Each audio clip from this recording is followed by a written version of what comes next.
Coming up in segment 2, it is Social Media Wednesday. Cayman Crosstalk aims to add another dimension to the social media world by bringing those online chats and petitions to the airways to those of our listening audience who may not typically participate in such social media platforms. It is my goal to continue these very interesting discussions being had on the ever-growing social media platforms. Therefore, my friends, in Radio Land, with an online discussions occurring on a daily basis with a significant input registered on all of those forums, and as promised last week, I have successfully organized for you, my valued listening audience, a crosstalk session between those pro and those against the cruise berthing facility. Noted on those there's several different forums, and you all know all of those ones.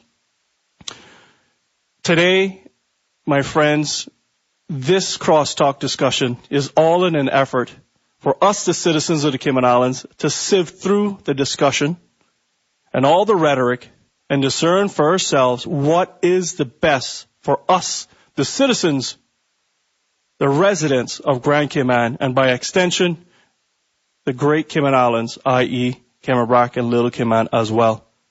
There is no doubt that cruise berthing facility will be the most significant and costly exercise these Cayman Islands will ever or has ever undertake.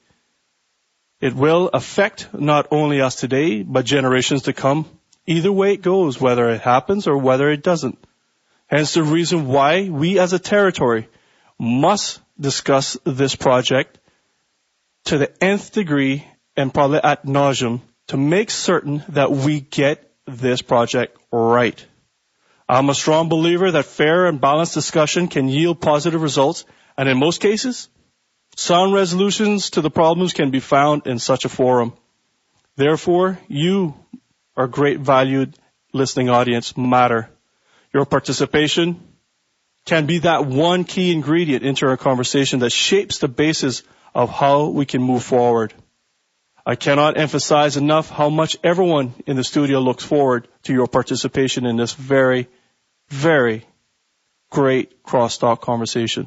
Here we go! This is the only morning show that matters. This is Cayman Crosstalk. And we're back with Cayman Crosstalk, and this is Social Media Wednesday. And in studios, I'm trying to get everyone organized, obviously. It is one of those things that you just try to do, and hopefully you get it right. And in the studio, I have with me, Mr. Rod McDowell. How are you, my friend? And I got Mr. Keith Sahm. How are you? Fantastic. And I just want to say to everyone, I want to thank you all for coming in, because as you all well know, this proposed cruise berthing affects all of us. And it's going to affect us today, and it's going to affect us generations to come. And I sincerely appreciate both of you for coming in, and we're waiting for the others to come in as well, to have a great crosstalk. But I truly believe that all of us are on the same page. We just now need to get on the same paragraph and hopefully the same line of that paragraph to make certain that what we do for the next generation going forward is going to benefit all of us and benefit all of us equally and across the board, that generations to come will be the best recipients of our decisions today. So I want to thank you all for coming in. Good morning. Keith, how are you, my friend? Very good, very good. Rod? Woody, how are you? Yes, I agree with your comments immensely. I think there's no conflict with whether we want cruise tourism or don't want cruise tourism. The issue is can we have a product that is going to be well managed and sustainable, is going to protect the environment, and in the long run be good for the Cayman Islands and for the future generations. You're absolutely 100 correct. So somewhere in the line there, everyone's on exactly the same page. It's just how do you mitigate the damage that may be done so that we don't cause an irreversible problem here. You're absolutely correct. I mean, it is something that we can do in theory, but in practical, of course, then you wonder what's going to happen after the fact, because one can sit down and theorize all you want. Here's what's going to happen. Here's the issues of mitigating it. And then when you see in practice, and we're all businessmen, we see that we can sit around a table and we can put out any kind of desktop scenario. But when real life hits, you realize there's variable involved. And in this particular variable, it's not human variable. It is Mother Nature. And that is something that we need to be very cognizant of, that she has a different opinion. I know I've been listening and looking at a lot of what you guys were doing. You know, you got so many participants that you've been logging these small little clips.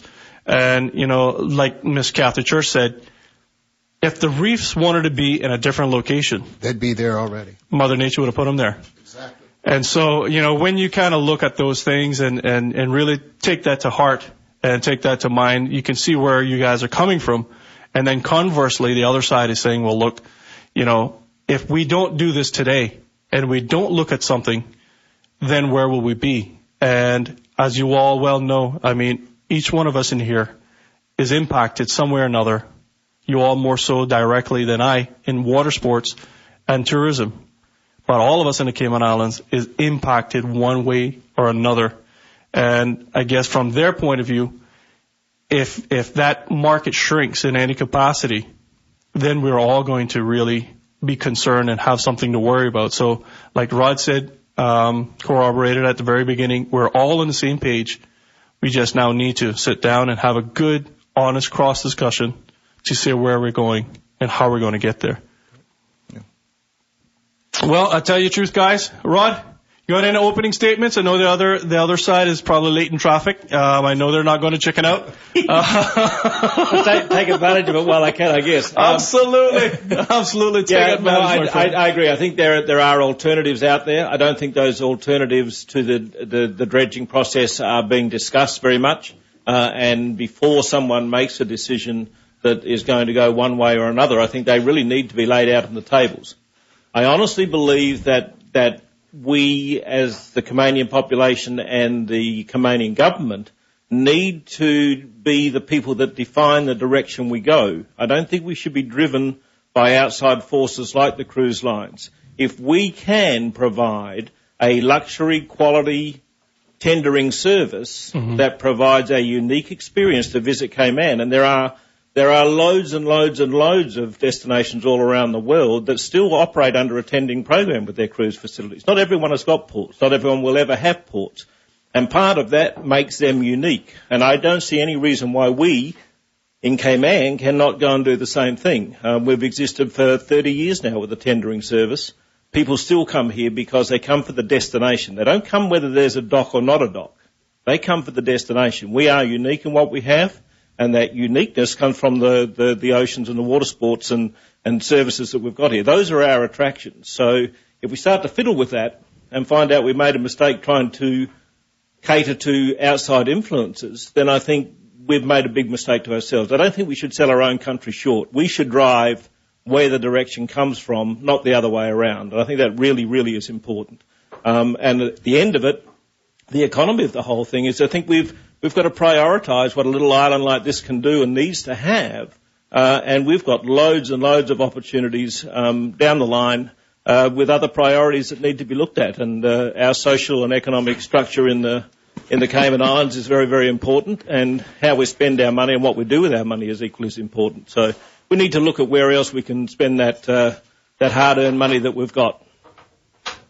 No, I agree. And in studios, we're just welcoming in Mr. Chris Kirkconnell, and we're waiting for a second person to come along.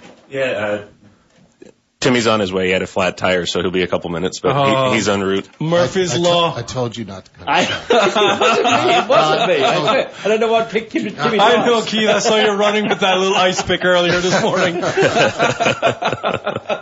Timmy and I were at a meeting yesterday, so we're all good. We're all good. He got the blows out yesterday. Exactly. Mr. Adams, our good friend. Absolutely. He's a good guy. Good morning, Chris. How are you? Morning. Great. How are you?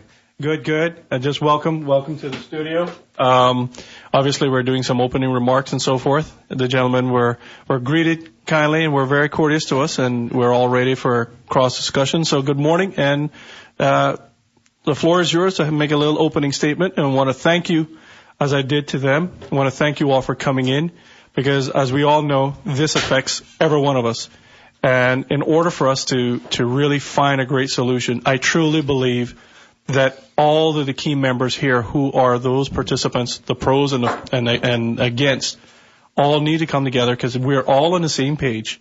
We just now need to get on the same paragraph of that page to make certain that we all do the right thing for the next generation, because we're all affected today and tomorrow as well. So good morning, my friend. Good morning. I think you did a pretty good job of opening for me there. It's to me, it's great to be able to have the dialogue, and I think that it's fantastic that we have people from all different directions with different opinions able to be here and to so that we can really critique this to make sure it happens the right way. It's one of the common factors in some of the previous proposals is that a lot of these were full go until they were derailed by one factor or another. Here, everything is out in the open. You can see everything. The public actually owns the EIA.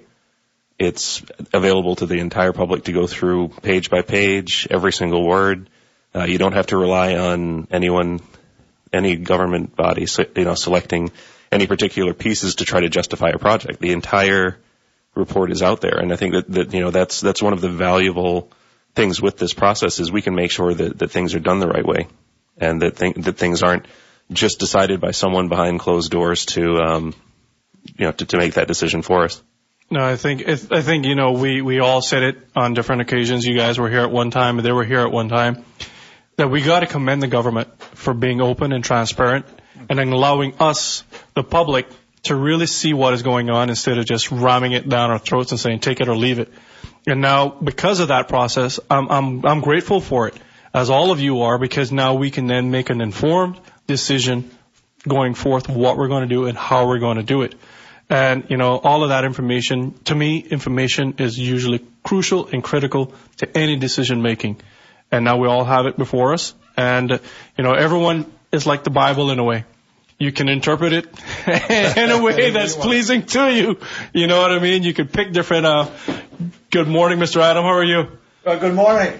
Good. See, I got the microphones all the way up so we can hear you. Thank you very much, and thanks for being patient with me this morning. No, we know. We heard that Keith put a little nail in your tire for us. No, I can't. I can't blame Keith for that one. And I just got to pause and say a huge thanks to someone this morning, because can you believe it? This early o'clock in the morning, my son, who was out there with me discovering this thing and working on it, he said, "Dad, it doesn't take two of us to do this." So I was able to hop in the shower and not be quite as late as I would have been otherwise. Thanks a lot, Brandon. So that is fantastic. Wonderful, and good to be here this morning. And just to reiterate something that I think Keith was alluding to, and that is, this is a wonderful morning and this is a great opportunity, because here what we have today in Cayman, I think, is exemplary of Cayman. We have 4 people who are very bright, very passionate, very committed to their causes, and who, at the end of the day, we're all friends. Yep.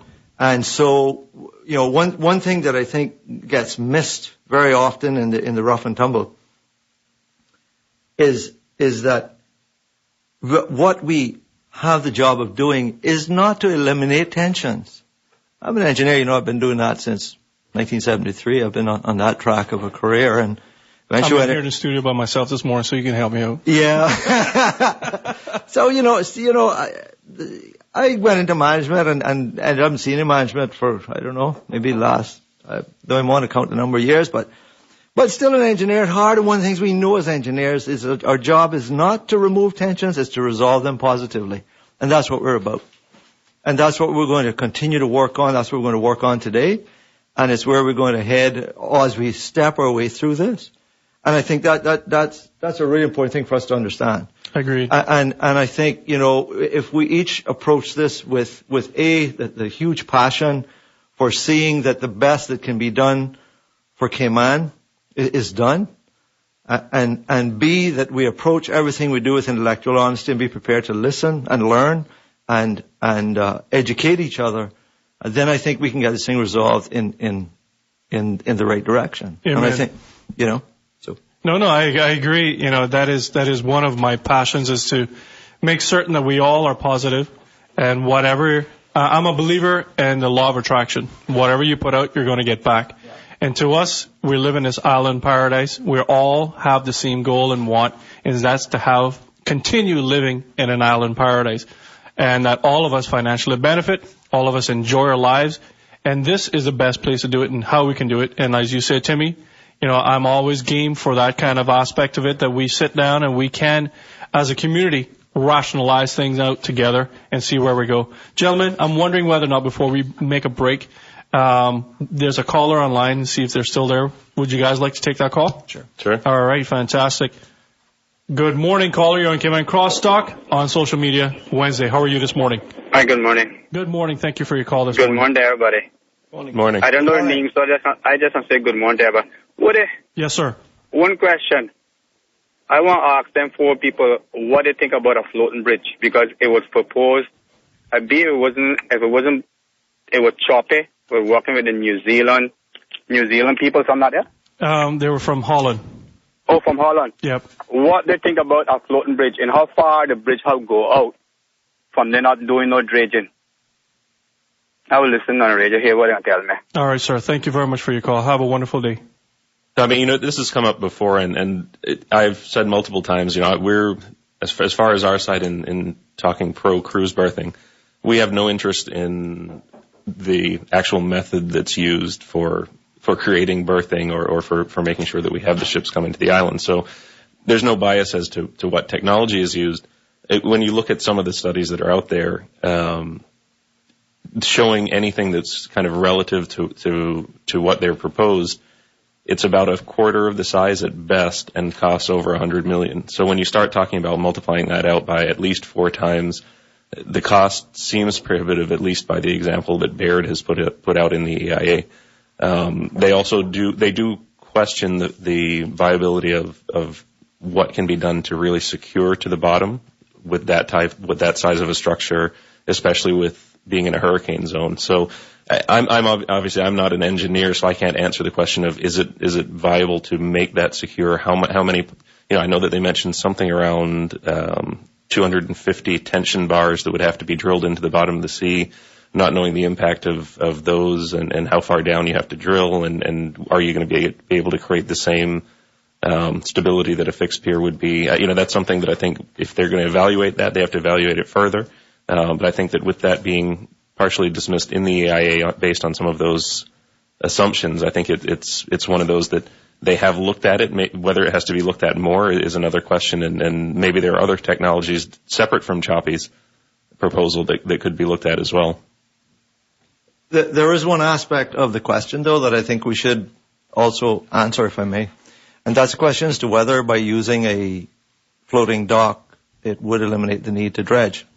You need to understand that is not going to eliminate the need to dredge. It may change the profile of what's dredged. Don't know until it's engineered and designed. But there isn't enough space between the shoreline and the drop-off that there's enough depth to contain the full, if you like, length of these vessels without a portion of it being carved out somewhat in order to give enough clearance between the bottom of the vessel and the sea floor. Mm. So even with a floating dock, it doesn't eliminate the need to dredge. And so I want to be really clear because if you have a structure like that, it has, again, we're talking about tensions, right? It's kept in place by tension. Think of them as tension cables that hold it, and a lot of them. I mean, there's a lot of those that have to get attached to the seafloor. Quite a different structure to what's being contemplated, whether it be pylons and piers and things on top of them. But so just wanted to make that really clear that don't think because you have a floating dock that necessarily you have totally eliminated the need for dredging in order to accommodate the sizes of ships and the quantities of ships that we're talking about needing to accommodate at a berth. Well, I guess if it was extended out past the drop-off, then that's a good little walk. There is that too. There is that too. Keith? I just haven't seen, an EIA, or I haven't seen a project, the schematic of the entire thing. So I think it needs to be taken a look at. There's another proposal out there, from what I understand, the government's going to be taking a look at here in the next week or so. Okay. So anything that avoids the dredging, that's everyone's main concern, from especially in the Georgetown water sports operators. Right. Yeah, I mean, I know something that Rod wanted to go first. That's fine. Okay, Chris. No, I was just going to say that even in the current proposal, I know that there's been opinions or people have suggested that the end of the dolphins, the end of the piers, is in about 60 feet of water. There is still a bit of shelf out to about 80, 85 feet that you could extend those by 150, 200 feet, that you could probably eliminate maybe a quarter to a third of the dredge footprint that is even in place now. And things like that are, I think, what's good about the conversation is you don't just have to take a developer's design and say this is what you're getting. It's partially a concept at this point, so you can still try to make adjustments to try to limit and eliminate as much as possible what the effects would be. Yeah, I think I agree with Chris. The practicality of the floating dock is something obviously that needs to be considered, but for our particular environment, where we're positioned with the open ocean coming on and the hurricane opportunities, it's one that really needs to be looked at, and I'm not sure how practical it is.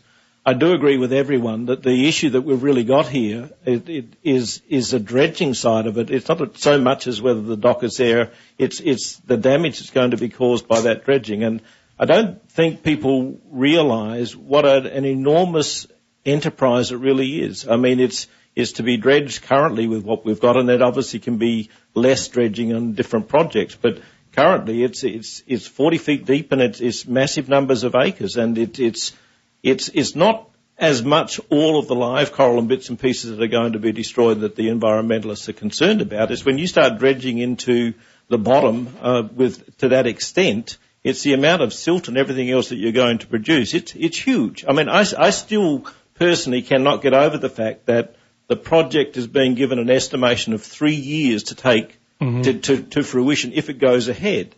And 3 years is just a massive amount of time to have a project of this size, and I don't think people realise the enormity of it a lot of the time, and the disruption that's going to cause. 3 years of disruption to our cargo, 3 years of disruption to our cruise business, because guarantee you they won't be coming in to the extent they are if they're going to be disrupted with massive dredges and all of the work that's got to be done there to build these particular piers. It's the disruption for that period of time is going to be enormous. So I would dearly love to see an opportunity, and I think it needs to be thrown back into consideration because it doesn't get talked about enough. But if we can look at one of the alternatives being no dredging and look at a luxury, upscale, quality tendering process that is not just the vessels that are doing the tendering, but the way they are received on shore, and then incorporating that with all of the beautification that people have been planning for Georgetown, for downtown, and combining those together, I think there is an opportunity to have no dredging and then still service the numbers that are important to the merchants downtown and the numbers that are important to the water sports people. We've been doing that for 20 years now. We've had an average of about 1.4 million people. We've had spikes up to close to 2 million people done with tendering service. So if that can be improved, and we can come up with a unique way to get the people on and off the dock, make it so that it's efficient, make it so that it's safe, and make it so that it is secure, and they can do it efficiently, then I think we should look at that first, because then no one's got any issues. The business numbers are still coming here. We don't need to go to 2.3, 2.5 million cruise people. I mean, every survey that's been done or every consultation that's been done in the past years have set limits of around 1.4, 1.5 for the infrastructure that we have. And I think that number is probably fairly accurate. Now, it's obviously going to deviate. So let's say we're going to do 1.6, 1.7, 1.8. But we can't go any more than that. The island is just too small. And as Bud Johnson constantly reminds us, our infrastructure can't handle it. Our product can't handle it. And I think we need to step it down and look at the big picture of where do we want to be in the future, what is our carrying capacity, and then from there make the decision as to how you get them on and off. You don't have to go ahead and do a massive dredging project to get this number of people off. You can do it efficiently and fast without doing that, and I think we need to look at that. And I think there are plenty of people that would love to get involved in providing a service that is going to be able to facilitate the cruise ship passengers having a very enjoyable time on and off. Well, I guess first touching on the dredging. I mean, Rod mentioned going 40 feet, and I understand that the final depth of most of the area needed for the cruise lines is around 35, 36 feet for the Oasis class to have clearance. But in the current proposal, they're starting dredging at the 26-foot contour. So it's not a 40-foot dredge. It's a 10-foot drop from 26 to 36. If you're able to extend the docks out, I mean, you're probably starting with a maximum of, let's say, 7 foot. And just to put it in perspective, in speaking with a couple of these massive dredging companies, including Van Oord, which is one of the largest, they've actually stated that for the amount of dredging that is in this project, it's not worth it to them to mobilize a unit to come down into the Caribbean. They said that right now they've got operations in both Panama and in the Bahamas, so it feasibly could be done because they actually have units in the Caribbean, but otherwise it's not worth the expense because of what they termed so little dredging. Going on to, as far as the tenders are concerned, I'd recommend that anybody that can go on to marinetraffic.com, if they just go up and pull up the area on Cayman, you can take a look, and right now 3 miles off of the north coast is the Oasis of the Seas. They're not here because they want to take a look and wave at the island. They're going across because it's part of their pattern. And if that ship and Royal Caribbean was willing to tender, which that ship launched in 2009, we're 6 years after their initial launch. I would imagine that after 6 years, if they had any interest in tendering, they wouldn't be crossing Cayman every Wednesday with a ship with 6,000 passengers. That's an opportunity with higher paying guests that is going right by Cayman, guests that could have an exposure to Cayman that could come back for stayover, stayover is important for all of our businesses the same way that cruise is. You can build the nicest tender ship in the world, but if people don't want to use it, that's something that before we consider luxury tenders, you have to talk to the cruise lines and say, would you guys guarantee passengers? Would you bring people ashore? Will you guarantee those bigger ships? And if the answer is no, then it makes it a fairly simple decision. I think it's interesting. Sorry, Tim. I think it's interesting that all the cruise lines that have their own private islands, every one of them tender except for one island.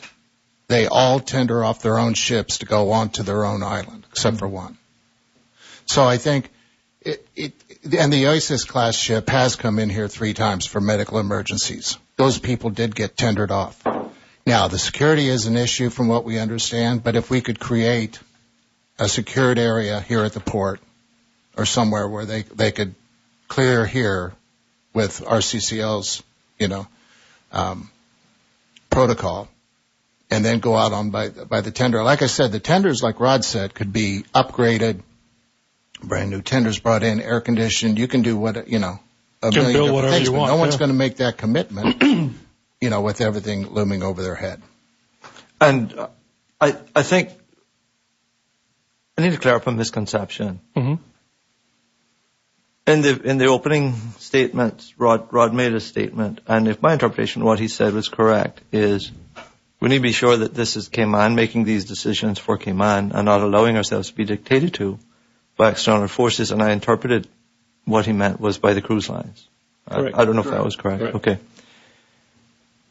Well, I joined Cayman Turtle Farm January 2010. And every year since then, I've taken the opportunity to go and attend the Florida Caribbean Cruise Association conference, which is an annual event. Now, at that event, one of the advantages of attending is you get the opportunity to pre-book one-on-one sessions with the top cruise executives in various elements of their responsibilities. The ones that I would see mostly were the ones to do with shore excursions. But inevitably, we had opportunities to talk with people at all levels within the cruise line leadership, or rather all ranges of responsibilities, port development captains and various other people. I've been every year since then. Never once have I heard something come across as a threat, but what I have heard is a lot of education, where they're educating us as to how this industry works. And we need to understand that the cruise lines are doing what they do in response to passengers and passengers' perceptions and passengers' behaviors. And it was very interesting that this last conference was in St. Martin in 2014.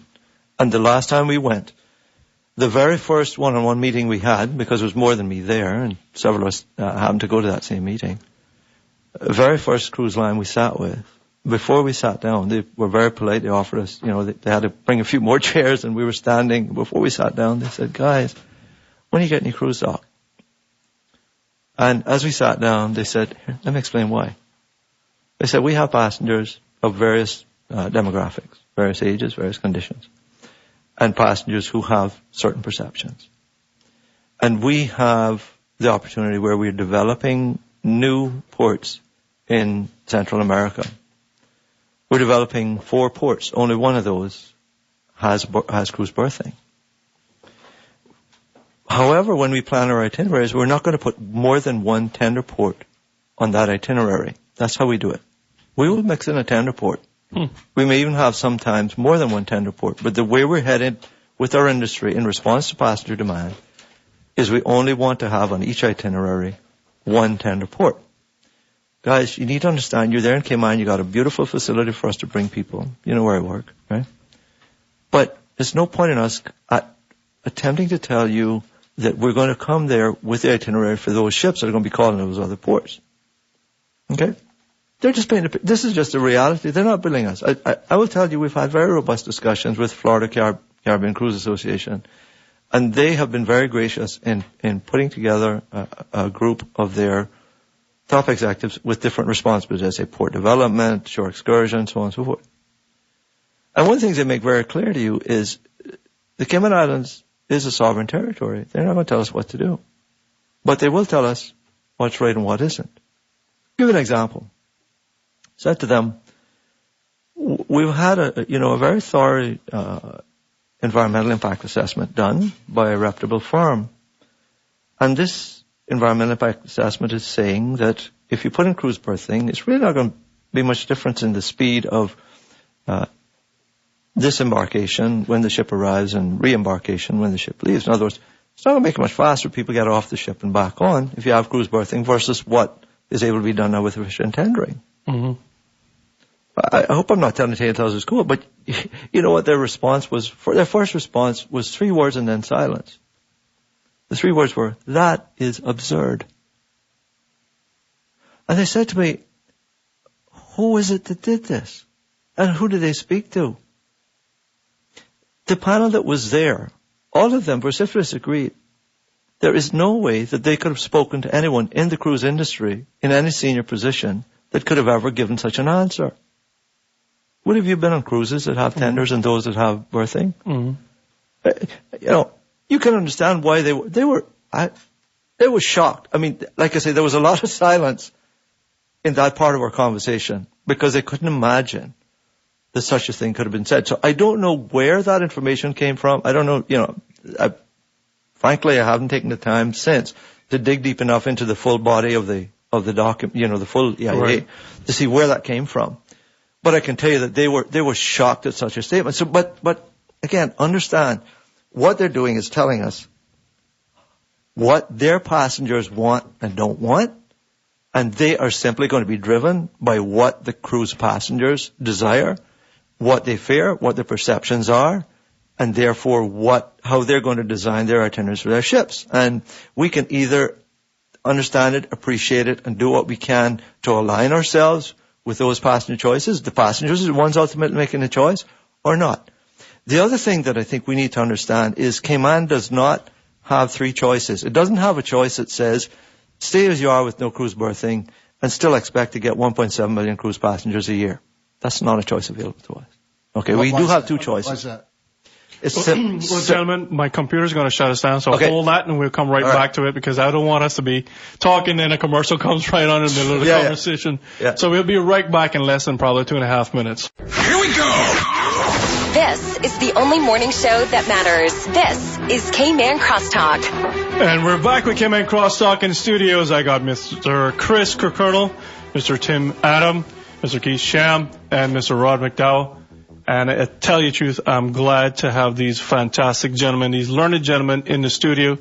No one knows better than what we're talking about. And to me, I just want to recap for those who may be just getting in your cars right now. We're having a good cross discussion on the cruise berthing from those who are pro-cruise berthing and those who are against the proposed or the current scenario that is being proposed by the government. It's not that they are against any type of cruise. It's just about the current configuration that has been delivered by the government. And we got to make certain that we're all on the same page and that we are going to do what's best today for the next generations.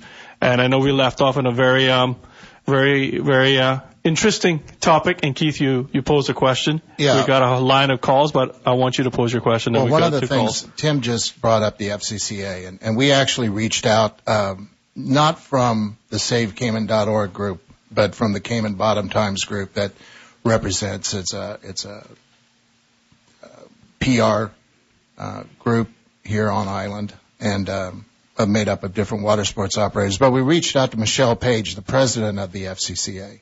Okay. And it was a couple things that she noted, and this press release is actually going out today, so this is actually quite great timing.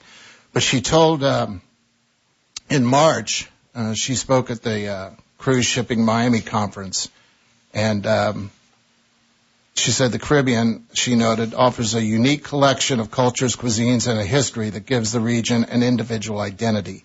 Page told the Assembly that these features are crucial in light of a recent survey confirming that cruise passengers are more interested in destinations than ships, valuing cultural heritage and culinary experiences. The FCCA president said that the association helps Caribbean destinations brand themselves using unique history and offering to tempt passengers, driving them for repeat cruisers. One of the other things that a direct quote from Michelle, from Ms. Page, that she said that we have not seen anything related to how the cruise berth is going to be built in Grand Cayman.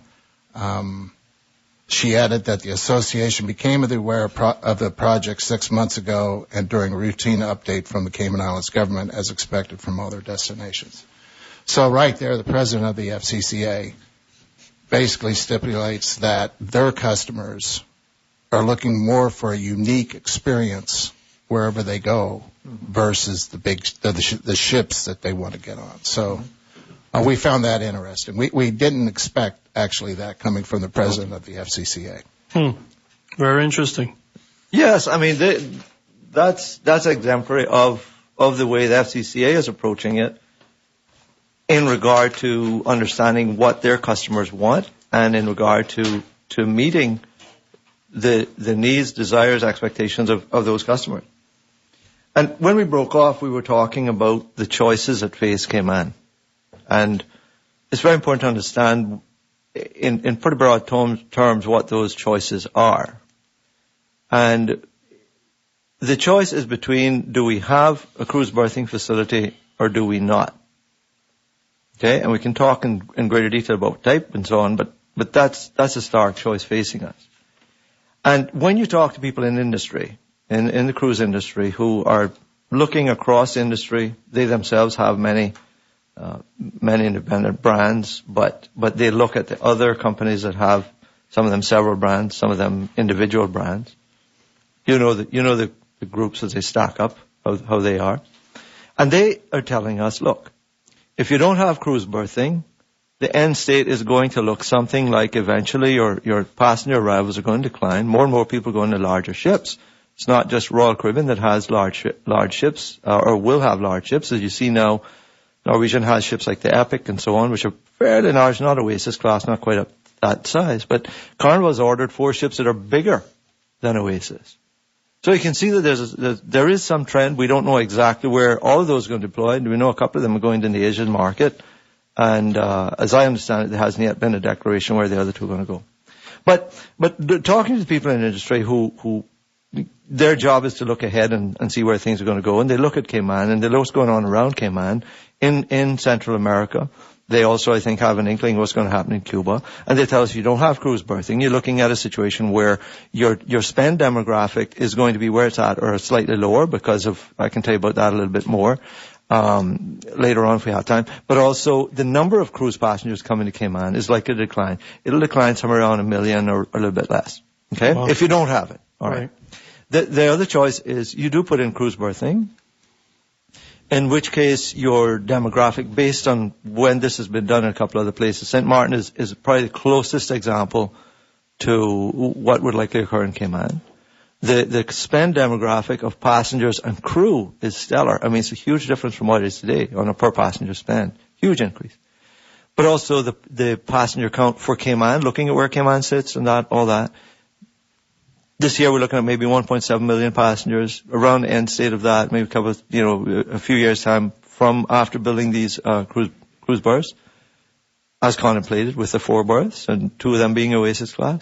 You're looking maybe around 2.3 million passengers. But who says they're going to do that, Tim? I've not heard anyone come to me and show me statistics that have been given specifically by the cruise industry that are going to show an increase in the numbers. I mean, if you get an Oasis class in, you get an extra 1,000 people on from what you get now. So that's 1,000. So that's fine. I don't have an issue with it. You might get a couple of extra people here and there. But from the experience that we've had over the 30 years in Cayman, 40 years in Cayman where we've been doing the cruise industry, the number of people that come here are driven by the demand from the ships and from the people themselves. I mean, if they come up with, if Cuba takes off the way some people are going to say it takes off, maybe they'll all want to go to Cuba. Maybe they'll want to go to Jamaica and somewhere else. I don't know, but you've got no guarantee whatsoever from anyone that there is going to be an increase or they will even maintain the numbers we've got now. What we have, Rod, is the industry representatives whose job it is to look ahead and see what they're going to do, what the industry is going to do, what their line is going to do, and they've got several brands, and what the other lines they think are going to do in order that they can plan accordingly. These are the people whose job it is to study this, to know the detail that are telling us this. We're not inventing these numbers, but by the way, how much are we investing in our airport? And have you seen any written guarantees from any airline as to how many they're going to bring? Of course you don't. Nor will the cruise lines do it. We need to get clear-headed about this. What people will do for us from the cruise industry is give us information, give us advice, give us the scenario planning, share with us the things they think about and the way they do it. We can ignore them, but we do so at our own peril. But the same people, Tim, are indicating that the large Oasis-type ships now are actually too big for what they've got. They've stopped building those because they are too big. They're going back to a slightly smaller ship to go and do that as well. So it's not everywhere in the world that they can go and handle those ships that size. So there's conflicting stories within the industry itself as to the number of ships and the size of ships that can and will come here anyway. Well, Rod, I mean, that's it's hard for me to kind of understand where you're coming from on that, because right now there's 2 of those Genesis class, which is the Oasis Correct. class. There's another one launching early next year and another one to follow. Correct. Sorry? Where at? Those are going to be, I know that the first coming through is going to be in the Caribbean. They haven't stated where that 4th one will be. The Quantum, which is a whole different class, is geared for the Asian market. So that side is different. That's not the Genesis. Genesis was designed with Caribbean in mind. One of the Quantums coming in here December, correct? The Quantums? Not that I'm aware of. The one that's coming in December is one of the last of the Freedom class. That's the one that's coming in December. It's the fourth variation of the Freedom class ship, not the Quantum. The Quantum is completely in Asia, from my knowledge. Separately, going on to the trend of larger ships versus smaller ships, back when Oasis launched, Carnival Corporation came out saying that they had no interest in going into an Oasis-sized ship. That was only 6 years ago, and now they have just, as a corporation, ordered 4 ships larger than Oasis. So if anything, that tells you that the trend is going in the complete opposite direction. It's not getting smaller, they're getting bigger. It's trying to, when you're asking about where do you find the statistics of the numbers, you don't have to even really extrapolate too far. You look at this Oasis ship that crosses every other week, and when the Allure's in season, they're coming every week. It's one of those ships. But let's just think about every other week. So half of the year, we have one of those ships coming in. 6,000 passengers times 26 is over 150,000 people. From that one ship alone, we're closing in on 2 million. 150,000 more. We're not that far from 2.3 without even talking about an increase. That's what's in our area crossing us every other week. It's really easy to see. I mean, it doesn't take some mathematical model. These passengers are crossing us every other week, and in season, every week they're crossing us. So you're talking, you're almost there even with what's just in the area. And if a lot of talk has been about the EIA, but if you go into the outline business case, it is talked about very in depth by PwC that yes, we are at the 1.7 heading to 1.9 range. A lot of that has been because of slowdown in the Mediterranean or in the African market. They're also looking at financial models and various different economies in the world. They estimate within 3 to 4 years there will be a change in those different economies. So you're going to see some more opportunities for those ships to now leave the Caribbean. If these larger ships are coming in place, and you're going to have potentially 3 to 4 of these Genesis-class ships in the Caribbean, all of which are saying they won't tender, and it's been evidenced very hard over the last 6 years. The only time they've come in is to take one ship out to get medical people off. They're not tendering these ships into ports. If they're saying that won't happen, the next 2 ships that come into the Caribbean are going to displace what we currently see as Royal Caribbean ships. And we're going to have none of those higher-end ships. It's going to be all lower-end budget cruises with a few boutique ships mixed in. I mean, we're on the edge of if we have to make a decision of if we're going to continue seriously with cruise or if we're just going to say we don't want to be in cruise at all. Where do you want to top it off, Chris? Where do you want the cruise passenger to stop? Because sooner or later, someone is going to have to say enough is enough. We can't physically handle any more. I'm alarmed to the nth degree as to the damage that is done to Stingray City and the product that we've developed there over 30 years, which is actually well-renowned and famous, and we're in the process of destroying that. There are times when we have cruise ships in there that we have 800 people, 900 people on that little sandbar. The quality of product that we've got, the quality of experience that people get getting to and from the products we've got is absolutely vital to us having a successful industry anywhere, any successful tourism. And to go over 2 million to me, when I've seen what has happened over the years when we've had up to 1.9 and the massive influx of people there on certain days, it is horrendous to think that that's something that we want. For 30, 40 years, we've aimed ourselves at the top end of the tourism market. We have marketed ourselves as an affluent, top-end spot to come for great customer service, and here we are about to go ahead and throw as many as $2.3 million from cruise ships onto the island. And I think it just destroys what the great value that we have is going to be destroyed by doing that. You can't have everything. Somewhere along the line, we've got to look at it, we've got to moderate it, and we've got to manage it.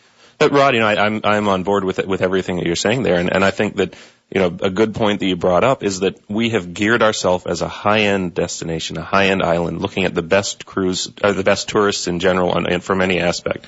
But right now, we're letting that top-end customer on those newer ships, which are commanding the higher tickets, sail right past the island. So we're not just losing out on cruise, we're losing out on stay-over potential passengers. And, if we want to continue in the budget cruise area, then we're going in completely different directions in our 2 different sectors for tourism. And as far as the maximum number, I don't think that anyone is trying to say let's double the number of people. This is more about making sure that we don't lose out on half of our crews than it is how much we want to try to exponentially gain. And that's always part of the conversation is we want to make sure we don't place ourselves out of the market, that we're not going to get crews or we're going to lose 30, 40, 50% of those passengers. Because the effect of that on the economy, which is not, my lifestyle doesn't change drastically whether a berthing facility comes in or not. We can gear our operations in any direction we want, and we have multiple businesses. Okay. This isn't for my lifestyle, but you have to think about those individual taxi drivers, those individual operators that are out there. What's going to happen to them? Those guys don't have a lot of options once you take that out of their breadbasket. Just back in 2008, 2009, I was part of a group of concerned business members from every sector trying to talk about what can we do about crime, and people were in a panic. That was when we saw the downturn. I mean, if we start seeing that again where our tourism, especially our cruise tourism product, is summer-like numbers all year round, it's going to affect stay-over. There's going to be increase in crime. I mean, and this is not a doomsday type scenario. This is common sense. I mean, you take that out of the common guy, the average guy, the guy that's living week to week, day to day based on what he makes. I mean, that's who you have to consider. It's not me, it's not you, it's not the owners of the tenders or the owners of Kurt Freeport or Robbie Hamity. This is about the smaller guys. Like we can change gears. That's not an issue. I'm fine no matter which way this goes. It's the little guys that why a lot of us are here. And yes, I'm here and I've been vocal in standing up for it, but I'm trying to look at the bigger picture for the island, not for myself or my own pocket. I mean, we've continued to invest heavily, and so do a lot of your partners and you guys as well. We all have the same goal in mind, but sometimes we have to look at those guys that have no other options, and then that's the biggest concern for me. I think Chris is touching on something that unfortunately has been left out a lot of this discussion. Because when we had a discussion with the government minister responsible for tourism, Deputy Premier Kirkconnell, and with Councillor Hugh and various other dignitaries within the tourism arena, what the picture they painted to us was that in considering whether or not to proceed with cruise berthing, there really are three dimensions that have to be considered. One is economic, the second one is environmental, and the third one is social. And there's not a whole lot being talked about the social dimension, but the reality of it is the biggest social impact has to do with impact on employment, impact on jobs, number of jobs, right? Let me just give you some numbers so that you understand just how impactful this thing can be. Back in 2013, the company I work for, its board commissioned a study on that company's impact in the Cayman Islands economy. And the study was put to bid, and the bid was won by the company that's the second largest consulting firm in the world by 2014 revenues. That's PricewaterhouseCoopers. Pricewaterhouse produced an economic impact study, which is available on our company's website for download from our FOI section. And, if I'm trying to remember the numbers, which is not a skill I'm particularly good at, but as far as I recall, what they estimated is that if we don't have cruise berthing facilities, the total economic impact, right, in what they call the counterfactual scenario. In other words, even taking into account the fact that if we don't have this particular company anymore, people will go and do other things. The differential of the impact without cruise berthing is about 202 full-time equivalent. In other words, 202 full-time jobs, right? Mm-hmm. They then did a fairly conservative estimation, and again, it's available for you to download and see all the estimates and all the assumptions that they made of what would be the impact in that same metric if you did have cruise berthing developed. And they assumed it would be developed in a couple of years or 2-3 years after the study was done, as far as I recall. But anyhow, whatever it was, the number came up over 600 full-time equivalents. Okay, let me translate that. That's 400 jobs difference. Just in relation to one entity. That isn't that entity employing those people. Presently we employ 89 or 90 full-time equivalents. And we wouldn't, we don't employ 202 people. What they're talking about is all the people, all the independent tour bus operators and all the boat operators and all the other people that get involved in the fact that we are operating and we're serving customers. How many jobs did it create in Cayman? 400 additional jobs in Cayman. Well, let me translate that into some hard realities, okay? I was a part of a group from Cayman Islands Tourism Association and the National Workforce Development Agency that in 2013 and in 2014, 2 years in succession, we had people at the highest levels of the tourism industry helping to try to place people who were NWDA clients into jobs in the tourism industry. Huge effort. Many, many days of interviews, countless hours of work. The result of that, we were able to successfully place maybe 2,000 people, more or less. Mm-hmm. 2,000 people. I know the effort that took. I know how hard that was. And we're talking about a differential of 400 jobs? I mean, it staggers me to think that we are going to be cavalier and to say we shouldn't proceed with something that could impact 400 jobs. And that's just 400 jobs related to one company. What about all the other companies? You see the differential here? So it's not just about, oh my goodness, can we afford to take more, can we handle more people in Cayman? And that's another discussion we need to have, is what do we do about continuing to overload Stingray Sandbar? That's a very vibrant discussion and robust discussion I think we need to have, because we have brilliant facilities and attractions that can be used, right, to do that have capacity. Brilliant places, and we can talk some more about those. But we need to not forget this thing has three dimensions, not just one. It's not just the environmental dimension. And by the way, don't you think the people on this side of the table, Chris and I and the people that we're associating with in our efforts, have any desire to destroy one more coral head than is sensible in order to do what has to be done. But by the way, we're talking about a 3-year project. That isn't 3 years of dredging, right? How many months of dredging would it come down to? What? Van Ord said 2. Van Ord said 2. EIA says 2 to 3. 2 to 3 months of dredging. 3 years, eh? The project has a total span because we've got to continue operating. We've got, as Rod quite rightly said, this has to be done in such a way that you don't shut down cargo, marine cargo, and you don't shut down cruise shipping. We have to be able to do it. So it's not going to be done overnight. It's going to be done responsibly. And I can tell you on this side of the table, are in violent agreement with the other side of the table that we must make sure that we are good stewards of the environmental resources of the Cayman Islands. We have no desire to be destroying the environment, and we're determined it's not going to happen. But we've been talking to marine engineers saying, look, the EIA evaluated the risks. Now what are the mitigation? And the mitigation technology and techniques available are brilliant. And they can cure it. We can fix this. We can get this thing done and done well and responsibly. A lot of people will say the opposite to that too. That the project, the mitigation that's been suggested so far is far, far away from being something that's going to be even feasible. But you can go back and forward, Tim. I can go back and forward on your employment. I don't disagree with the creation of jobs as the primary important thing that we must look at.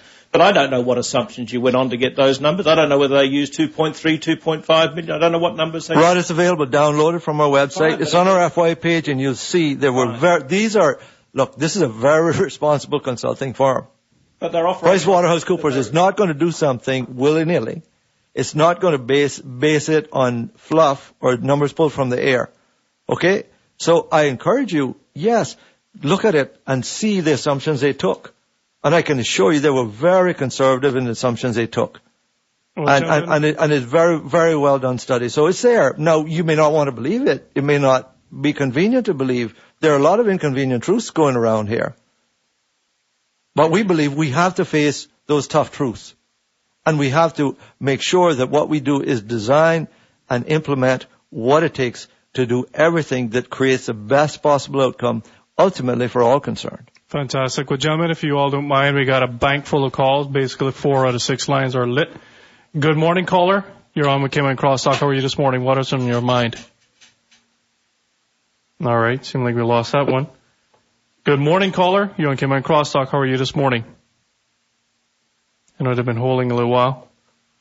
Good morning, caller. You're on Cayman Crosstalk. How are you this morning? Good morning, caller. You're on Cayman Crosstalk. How are you this morning? Well, good morning, caller. How are you? Good morning. Good morning. Thank you for your call. Yeah, I think you're having some problem in your connection with some of the other phones. Apparently, that's what I tried before, and something happened as well. Okay. Thank you for that. I'll let the tech know. Yeah, I won't be long on your show, but, I guess, no disrespect to anyone, but I'm kind of getting weary and tired of hearing this thing about the docking facilities, okay? What really baffles me, people like Captain Paul Hurlston, Captain Shelby Hayes, Captain McCoy, I have never heard that those that are bringing this forward has took any serious consultation from these gentlemen that has been here, apart from going to sea, born here all of their life. I get the impression that we haven't even decided exactly where the dock is going to be located. I think that's a given. I think the business case scenario outlines that they were looking specifically at Georgetown. I don't think any other locations were really considered. Plus, if one has a look on it, I believe all the gentlemen will probably agree. If you do relocate it somewhere else, we're still talking environmental impact, and we're still talking significant environmental impact elsewhere as well. So it's the same, scenario.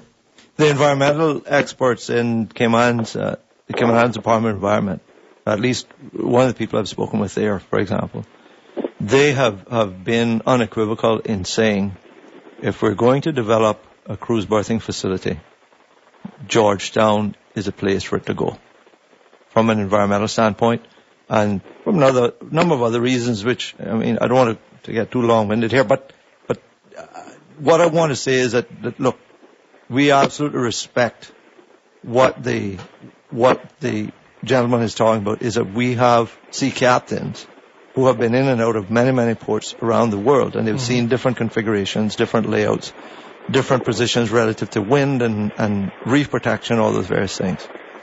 And I can assure him that those views and those considerations have not been ignored.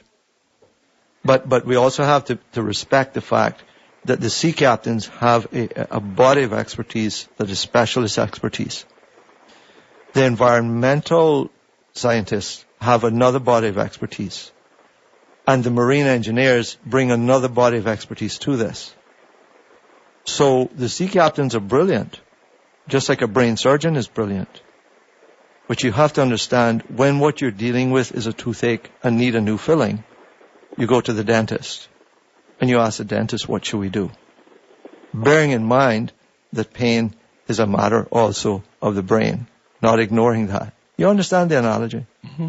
We need to respect that each of these people bring to the table unique abilities and unique knowledge and unique experience. So we don't ignore them. We take them into account, but we take other views into account that have expertise in other areas. Put it all together and say, what is going to be ultimately, overall, the maximum beneficial outcome that we can achieve? That's all. So by no means are we ignoring those gentlemen. Huge respect for them. What I'd like to say, if you haven't been ignoring them, I feel definitely that something has been put on the back burner, because I've never heard anything about those guys if they were on the talk show in recent times. Now, just a little while back, when you guys were talking about dredging or whatever you're doing to construct the dock, you have to bear in mind that cruise ships are coming here, and so you cannot just shut down the dock. Now, this is where my point comes in. Last week we were talking about the Spots Bay. And if I understood Mr. DaCosta right, he's saying that we only use it probably 16, 18 times a year. Is that right? Is what you said? We averaged the last 2 years 14 times. About 14 times a year. All right. Spots. But answer my question now. The environmental impact from my point of view is not that drastic. We're not talking about a big elaborate dock. We're talking about probably extending it as it is, a couple of 100 feet, widening it a little bit.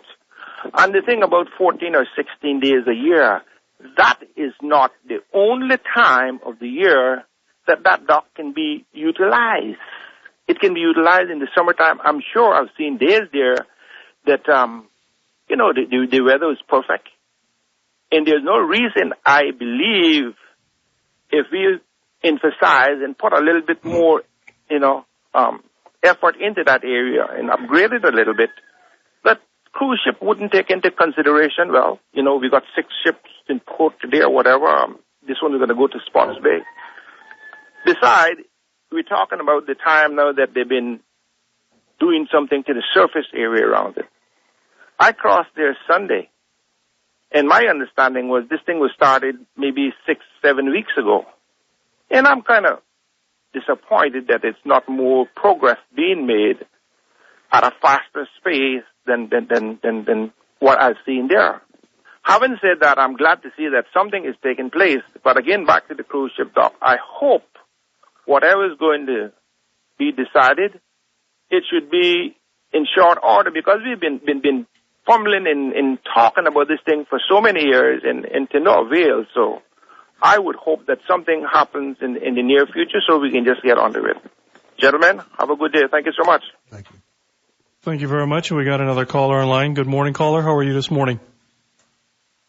All right. Well, that's perfect. We can go straight to a commercial break because the computer is going to hit me, and I don't want to have you guys talking through a commercial. We got a new program online, so I got to be respectful of that. That's why I keep looking at the computer. But nevertheless, you all hold on, and when you all come back, I want to continue this great discussion, this wonderful cross debate. gentlemen are all talking in the studio. We got a caller online. Let's just go straight to that caller now, gentlemen. Good morning, caller. How are you this morning? What's on your mind? What's your question? Hello? All right. Seemed like they didn't stay on board. Gentlemen, I got a BBM, and I think, Chris, this one was directed to you. It says, all bull. This guy is saying, taxis, a small guy, will always have work if the job is secured for Caymanians only. Cruise ships now going to Cuba, do they have proper cruise berthing? No, it's just a different place to go. In Cayman, people will always come to Cayman for the safe, secure destination that we are. Well, I mean, my father was at one of the jewelry shows, just in June, and, actually end of May, and just by chance, one of the big financiers of one of the jewelry companies is also one who also heavily invests in multiple ports through the Caribbean. And it wasn't even, my father didn't even know, it just so happened that this guy said, oh, Cayman Islands. And so he brought up, the port, because obviously most of these guys know that there's a talk about ports being built and so on. So he actually, without being prompted, he went in to say, we're involved with looking at multiple ports in Cuba. We've identified various deep water possibilities in Cuba. And, we already have multiple locations that we're looking at and we're willing to invest into. We also would have an interest in, if there's a possibility to be involved with you guys and the cruise lines in Cayman as far as financing and building a port. He said, but what you guys, aren't understanding is that right now, there's a certain number of ports that we're looking at in Cuba. We are purposely looking at a certain number because Cayman would likely be included on a Western run. But if you guys aren't going to get into the berthing game and you're not going to put a pier in or to put berthing into Cayman, we will develop another location in Cuba. We have already identified spaces. So you can either look at being a part of that, or we're definitely going to look at something that and add a port that would take you out of it. He said, and that's just the reality of it. So it's not going to happen tomorrow. I mean, it's going to take time. Just as it's going to take time for us to develop ports, it's going to take time for infrastructure to develop in Cuba, for destinations to develop. But it is something that is coming, and it is something that has to be kept in mind. And if we want to stay in the game of cruise tourism, I mean, that's the path that you have to take. And that's just the reality. And that's not coming from a cruise line. This is coming from one of the financiers, and they know because they are already looking at those destinations. So it's coming from all different directions. It's the same message. And I think people need to talk to people. It's very interesting, whoever it was that sent you that message. I wonder how many of these people they've spoken to, because I can tell you what, last night, late yesterday afternoon, I was involved in a meeting with independent tour bus operators. And as you know, I'm the secretary of the Cayman Islands Tourism Association. Okay. Right? And some of these guys were very upset at what went on with CITA. And CITA making a statement and the way the vote turned out and all this sort of thing. Especially after 2010, where they were so ardent that it had to be done. It's a very different CETA than we know. I agree with you. Not even more recently than 2010, supporting cruise berthing facility development in strategic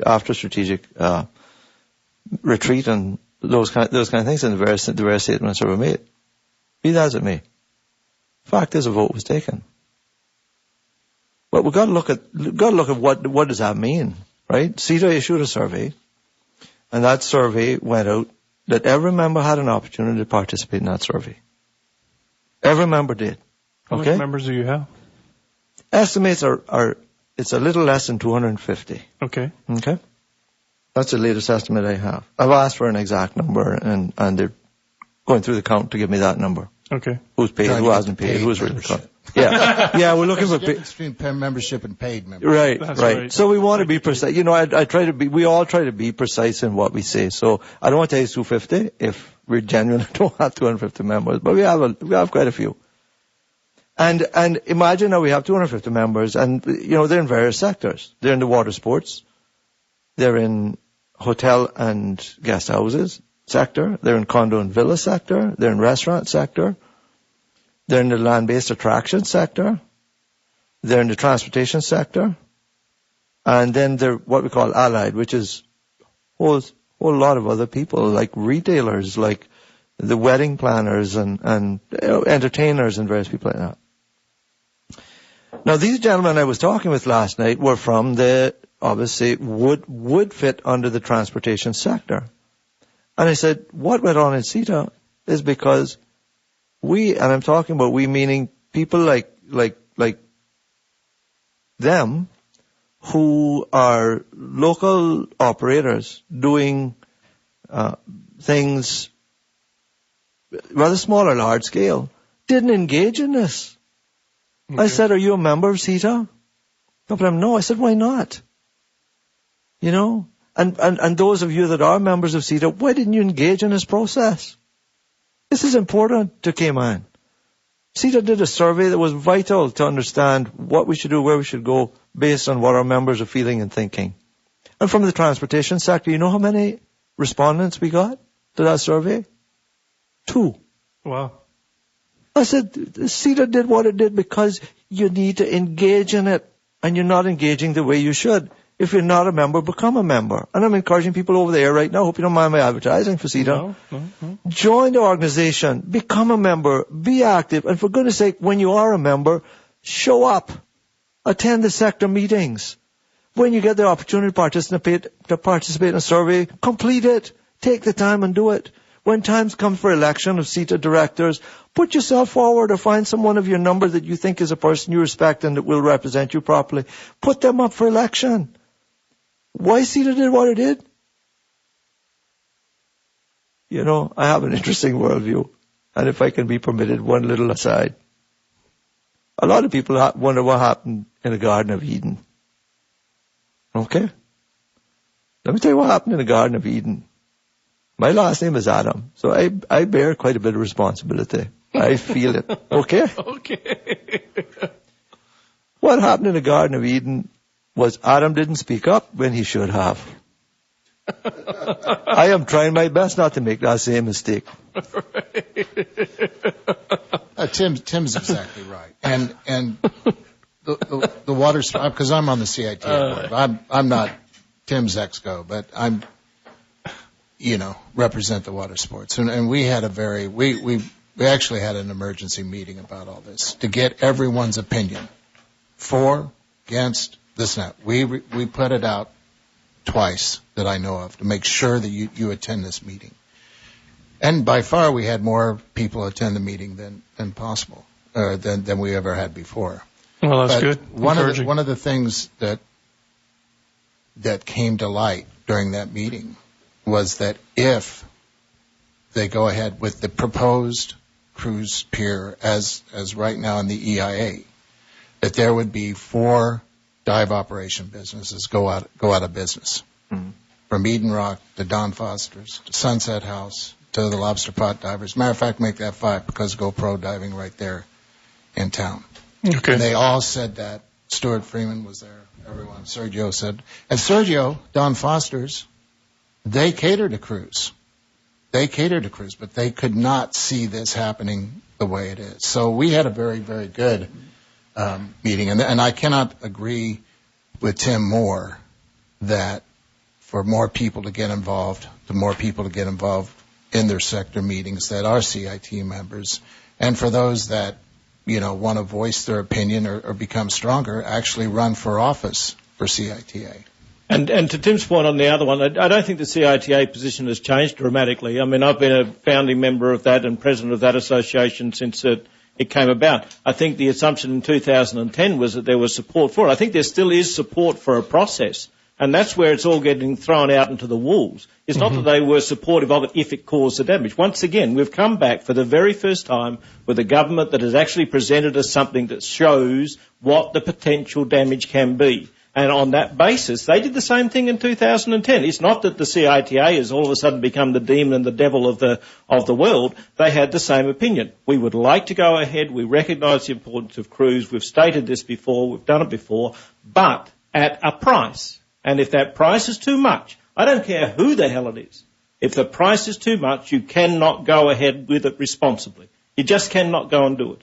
And we're, once again, back to where we started with, Woody. We're on the same page. All four of us saying exactly the same thing. None of us want damage for Cayman or for the future or anything else if it's going to be that much damaging. And now it's just a matter of words and he says this and she says that, but this person says that.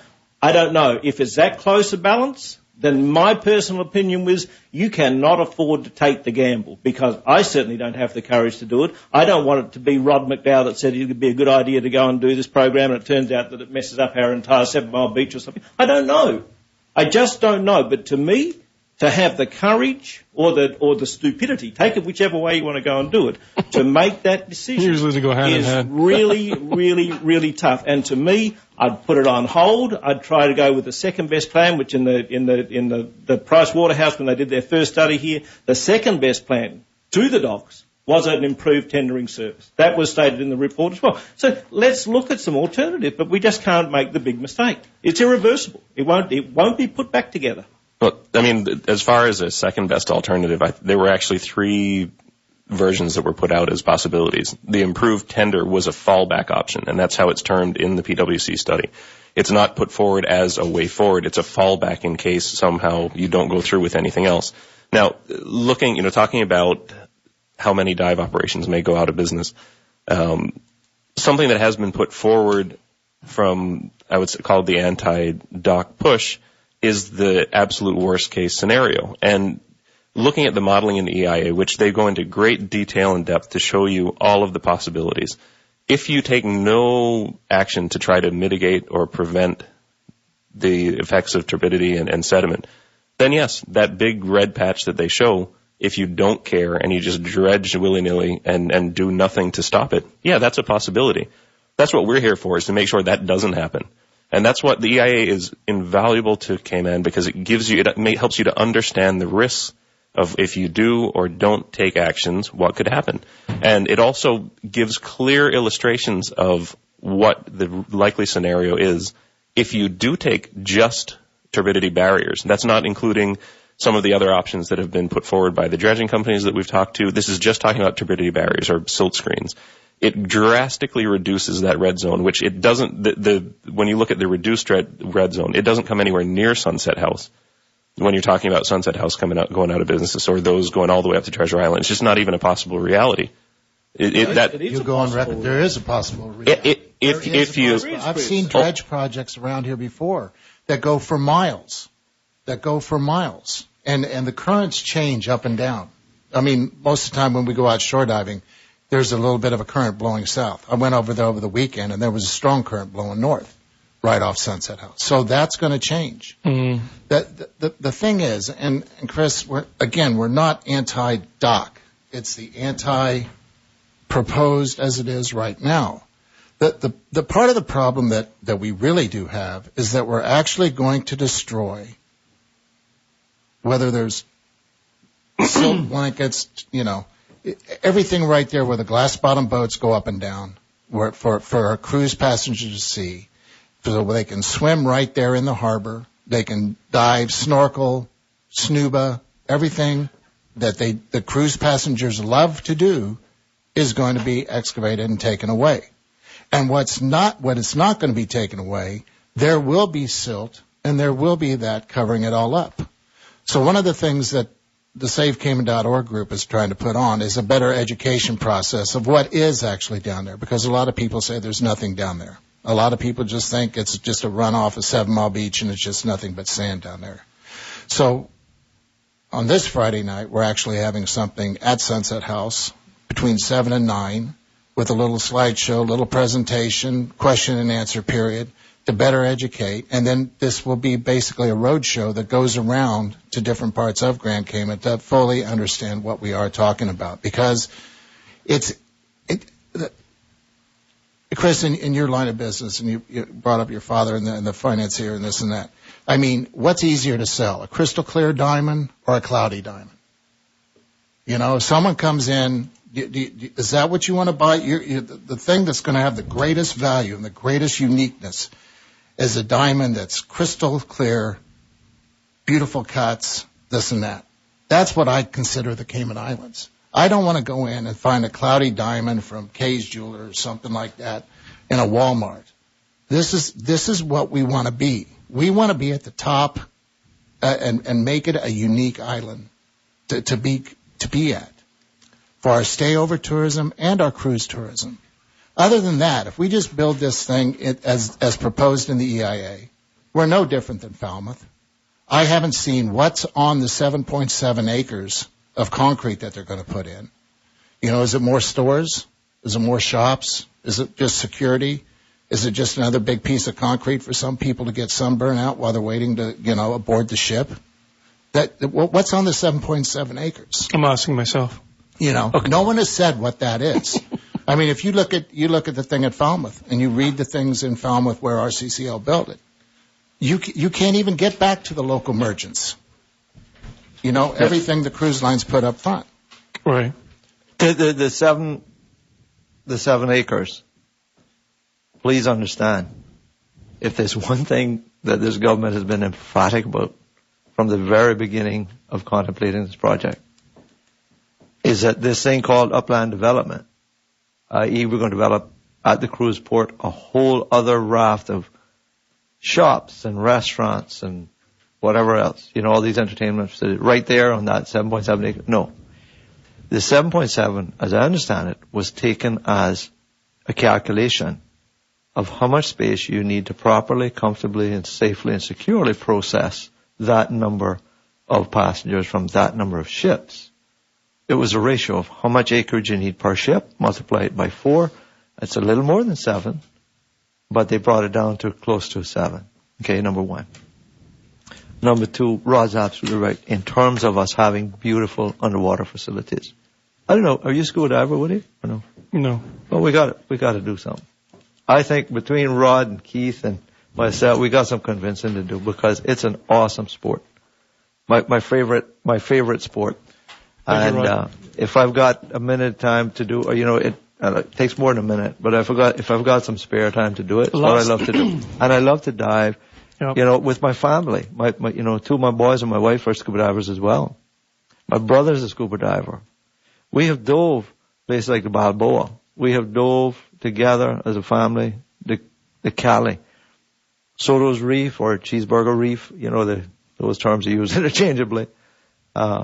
Devil's Grotto, Eden Rock, and all those places. I have no desire to see all those things disappear. I will tell you, though, that from when I joined CETA, shortly after I joined CETA, I saw the wonderful thing that was a kiddie rake wreck. So much I loved it that I went and bought the license for my own boat to go there for a couple of years. Because I just kept going and going and going. It's a wonderful place, right? Wonderful facility. And I said, why don't we have another wreck like that? And they were saying, well, let's go to the States and buy another. I said, no, we got a wreck right here. The promise is in the wrong place. The Balboa is, when you get dive, it's a real neat wreck to dive. The sweet thing about the Balboa, it's already broken up in several different parts. Yeah, I've seen it. Yeah, so, it's eminently feasible to get the thing and move it. And from that, not to do with Crew's birthday, I said, why don't we get the Balboa relocated somewhere where we could have yet another new wreck dive site? Because, Keith will tell you what a boost we got after we got Kittiwake as a new wreck dive site. Similar thing happened after Oro Verde, after that was put in place. Those are great facilities. So no, look, we are in huge agreement that we don't want to go and destroy anything unnecessarily. I will say that I think there may be a slight difference in respect of what I would call environmentalists, and some of us others. I don't know what name you want to throw at us to who we are or what we are, but there is a bit of a difference. Is in the following: we see something that is best embodied by a quotation, and I won't bore you with all that right now. But the summary is symbiosis between the land and humankind. And understanding that we as humans are charged with the awesome responsibility, but opportunity, to both care for this environment and keep it and use it for the benefit of all. It's not something to be preserved as a museum piece. It is something to be cultivated, okay, and something to be. I'm in the business at Cayman Turtle Farm of turtle husbandry, of having these animals, taking care of them, and seeing them put to the best and highest use, right? That's what we want to see done with the environment here. Let's see it put to its best and highest use. Are we pretending that there's no coral in the dredged area? Absolutely not. It certainly wouldn't be Tim Adam. It's not Chris Kirkconnell. It's not the people that we're working with closely saying or pretending any such thing. We're just saying it's not 15 acres of it. Okay? And what we're doing is we're saying what is going to be the optimal choices for the minimal damage, for the maximum benefit. And we do not want, and we will insist that we don't end up with Eden Rock, Devil's Grotto, or Soto's Reef ending up looking like you're swimming in milk. No, that's not going to be accepted. And we are convinced, having talked to very responsible, very competent, highly experienced marine engineers, it doesn't need to happen that way. And we're going to be determined to make sure it doesn't happen that way. And I'm pretty sure Rod and Keith and the people on that team will similarly be militating that if we proceed with this thing, we're going to have to do it right. And we have to be really careful because Georgetown is an awesome harbor compared to some of the others I've been in. Absolutely. All right. I have to apologize, Woody. I don't know if you were told, but I have to leave right here. It's 9 o'clock now. Yep. I'm up against a barrier. I'll certainly be listening to you on my way down, but I have another commitment to meet with someone. We promise you nothing bad about you behind you. Try not to. I know it's hard, but try not to. God bless you all. It's been wonderful talking with these gentlemen here today, and they're a stellar team. And you know what? We're building a nation here. Absolutely. Let's build it together. God bless. You too, my friend. Thank you. And just to continue the conversation with Keith, just so I don't want him to think I'm just trying to grasp at straws out of the EIA. When you go through a lot of the technical documents, they give quite a variety of options of what can happen during the dredging process. And they explain that these simulations show 24-hour maximum capacity dredging for a combination of 90 days. They go on to then say in their mitigating options that one, productivity of the dredge can be dealt with. They also set parameters for turbidity and have talked about putting equipment in place to measure the turbidity around the area, having constant dives to evaluate the reefs and surrounding areas. They talk about all these things that need to be done during the process. The simulation shows just constant dredging, no monitoring. It's just a simulation to let you know what could be a risk if you don't take care of it. If you don't, you can vary the rates of dredging. You can use various different technologies. There's so many different things that can be done, and it's going to take involving people from Keith's industry in the dive industry to work with this project to monitor the reefs. So that's what's great about having people with Keith's experience. That something that I definitely don't have is you need people like Keith and the divers to be able to be around to evaluate and watch. And they've said, if you show that the sediment for whatever current reason starts to kick up, you shut down operations. You wait till it settles. You can start again. You can go slower. There's so many different options that are out there that, yes, the simulation shows you worst case scenario so that you can prevent that. That's what it's there for. The EIA does a great job of showing you what these risks are. And it's up to responsible people like Keith, like myself, like Tim, like Rod, to be there to make sure that we are keeping people accountable so that our environment is kept pristine. That's what that's there for. It's the scary part. So, like Chris says, I mean, and even Courtney brought it up, So all of a sudden we're in the middle of this, or we're starting this, and it's like, oh, wait a minute, we got to stop. So we stop. Then we start again. How long will they put up with this? To take, so all of a sudden the 3-year project now becomes, so the dredging that's going to take 2 to 3 weeks or 2 to 3 months, however long it's going to take, all of a sudden now becomes 8-9 months. Now we're in the middle of hurricane season, or we're in nor'wester season, or we're in another scenario that's going to blow the perfect situation that the EIA was done in. I mean, one of the things that I brought up when they did that presentation on June 9th, was that they were talking about the turbidity effect during a normal nor'wester. And they showed it up and down 7 Mile Beach, how it kicked up the silt and it kicked up the sand and this and that, and it dropped back down. So I asked the question, I said, was that based on sand or was that based on silt? And it was all based on sand, which we all know is a lot heavier than the fine silt.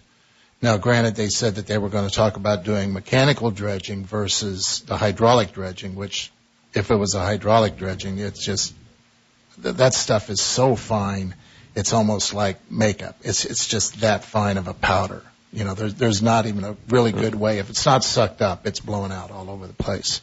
And you can see examples of that by looking at Bimini and some of the other projects.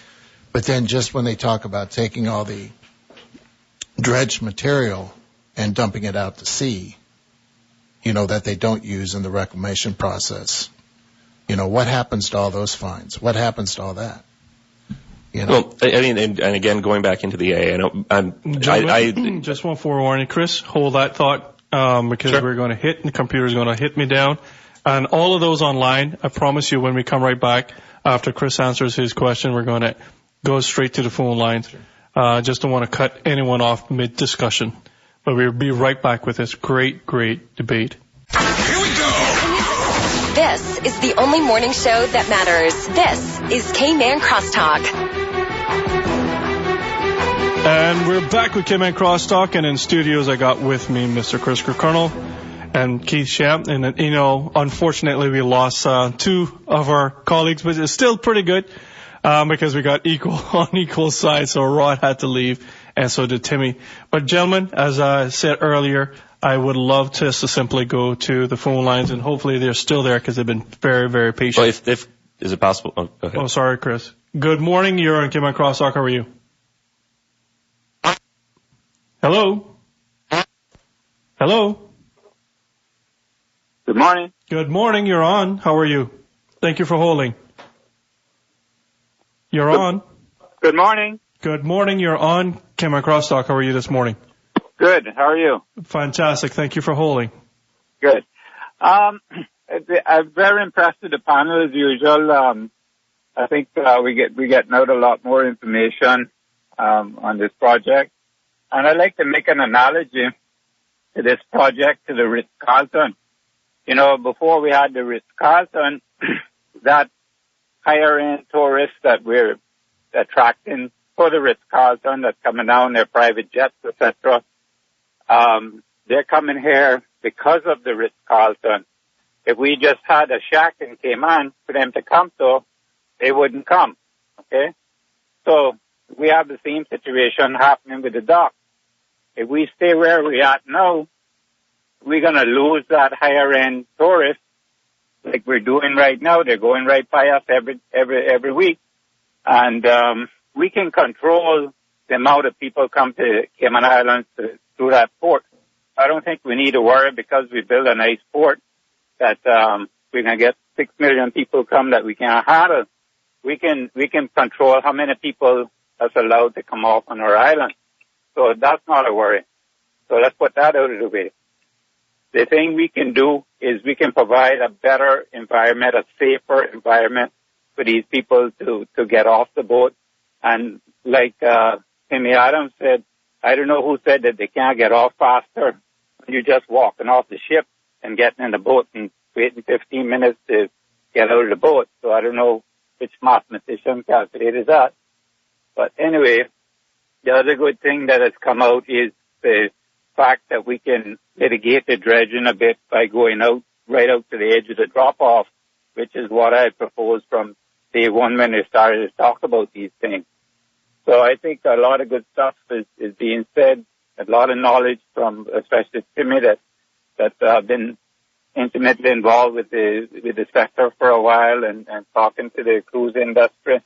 All of that is getting on the table now that we can get a few sides. None of us want to damage the environment, of course, but, you know, if we can mitigate it significantly, like being said this morning, then that's the direction we need to take. Otherwise, we're going to have to get out of the tourism, cruise tourism business because people are not going to put up with tendering in the future because there's too many options. So we can decide which direction we're going to, but it's going to impact the little man on the street that's trying to make a living out of shuttling these people, etc. And, you know, the big people that got the big investments, yeah, maybe they might be okay, but if we don't protect some of the people that can't protect themselves, then we're going to have a serious problem in the future on this island, which will ruin the island. So, you know, we just got to mitigate this thing and get it going. It has to be done. Fantastic. Thank you, caller, for your participation and your comment. I mean, I'd like to add that it's not just about creating the cruise berthing facility, because Georgetown is in great need of a serious look at how traffic and a lot of the patterns through town are handled, even with current numbers. So it's something that if you look at a lot of the other port destinations, we have neglected town as far as planning how traffic and safety and shade, and there's so much that needs to be built into this on top of cruise. So the cruise berthing facility is just one part of it. We do need to create that experience that he's talking about, that Ritz-Carlton or the higher level in general. I mean, it's something that has to be built through town and worked on through town. It's not just about the facility, but this facility is a big step in making sure we have the right customers. No, I agree. I mean, years ago, Keith, I know you probably would remember. To me, it still resonates in my mind, in my memory. Local architect John Doak did a rendering of a proposed in his mind what Georgetown Harbor or Harbor Drive should look like. And I tell you the truth, to me, I fell in love with it. It must be probably 10 to 15 years ago that he penned that. And I just wonder, when you look at things like that makes it a destination in itself, Georgetown certainly needs a boost of adrenaline before it dies very quickly. There was a comment here that came in right before the break, but to your, I think it was directed to you, or maybe it was Tim, I'm not sure. It was just a general comment. It came in on WhatsApp. Simply said to the fact that we got to be cognizant of customer patterns. Mom and pop stores of hardware stores were the thing back in the 50s, 60s, and 70s until the big behemoth of Home Depot came along, killed mom and pop. So the buying patterns have changed for customers. Same can be said of small mom and pop diners and so forth throughout the U.S. They're now dead to the franchise. So people, in essence, go to where there's convenience. And so we got to be cognizant that, as Mr. Adam was saying, we got to be cognizant of the buying patterns and the flow patterns of customers if we want to retain or be in the market. You go ahead, Keith. No, I was just going to say, is that what we really want? You could be like Carmel. You could be like Carmel in California that refuses to have any of that kind of stuff there and keep the quaintness and so forth of that nature. Exactly. I mean, it's the people of the Cayman Islands. It's our number one asset. The reefs, number two. So I think keeping that unique and keeping this experience unique. I mean, I've only been on one cruise. I'll be honest with you, and it was throughout the Mediterranean. And we stopped at every place it was a 14-day cruise. And we stopped at every port that we stopped at had huge behemoth ports of call. I mean, where we pulled up to. Except for one little tiny island that was probably the coolest experience out of all of them, and that was Mykonos. And Mykonos, they had to drop all their tenders off, had to tender everyone in. And it was that island that was the most unique and most beautiful island. The one that stuck with you, too. Then the one that really sticks with me. Going in all the white buildings with all the different colored doors and walking through and seeing all of it. But I mean, and that was the Emerald Princess. That was one of the bigger ships. And, to me, that's the cool part about, the cruise. But, they're, as again, like we said, it's not that we're anti-building a cruise ship here. It's just as it's proposed right now. We see that there's just too much of a risk. And once that barrier is crossed, you can't put it back. You can't put it back. Yep. Well, it's, it goes down to making sure we know what those risks are and doing everything we can to eliminate that. And, going back to Keith's point before we took the call, he was talking about the sediment size and sand and so on. And I can't speak for what was mentioned in that meeting, but I know going through the technical parts of the document, they speak specifically of looking at the sediment size of 0.0054, I think it was, of a millimeter that's used in these models. That's not a grain of sand. That's that very fine ultralight sediment type that is being talked about.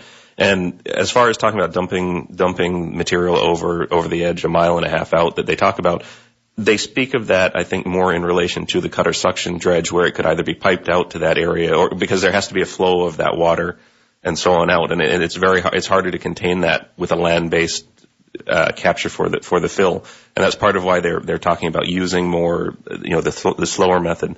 I don't agree that material should be dumped off no matter which is used, because one, it's a waste of fill that either could be used and sold to create revenue for the project, or it just doesn't make sense to me that it would be dumped and left out in the ocean like that, because it will wash up to some degree. Now in the modeling it does show you some flow back, but pretty much all of the flow back is in that green category, which is like the smallest turbidity level.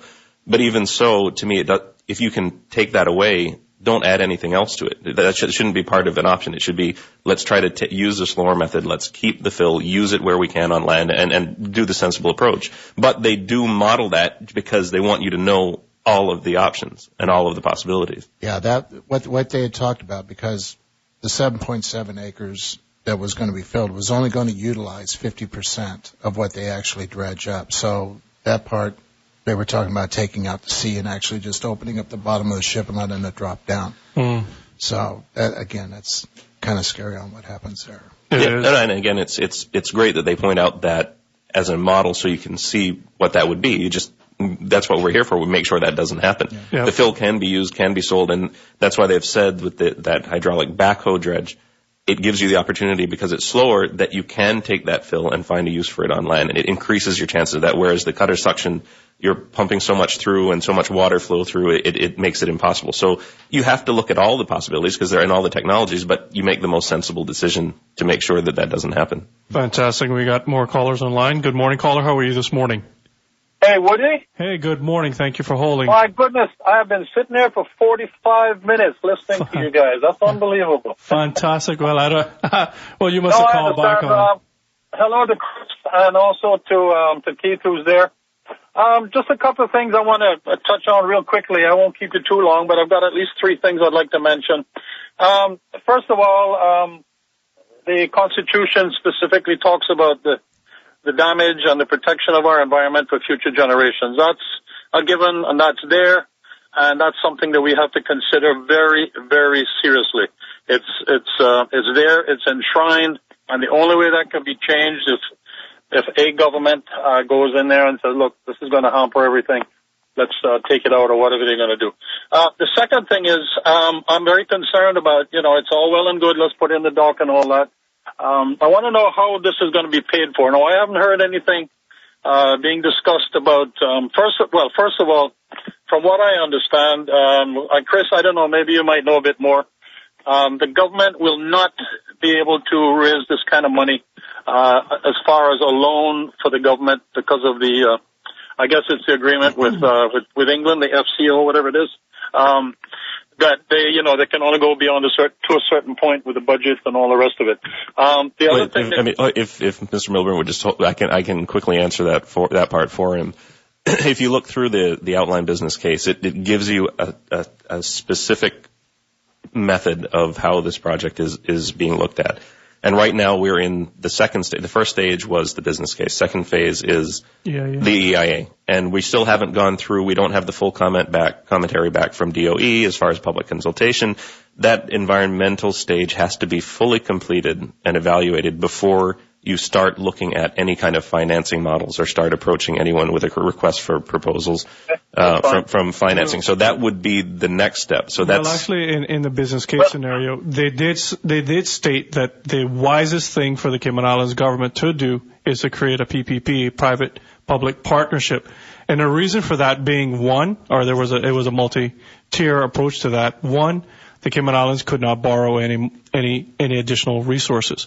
Two, it was going to make sure that the stakeholders, i.e. the cruise ships, had a stake into the investment, that it would not be left floundering, for example, like the one in Alabama, where, let's just be very frank, Carnival went in and said, we're going to use you for a destination port, use it one time, and Alabama took a bond out for over $200 million, built a berthing facility, and it was used one time, and Carnival left them high and dry.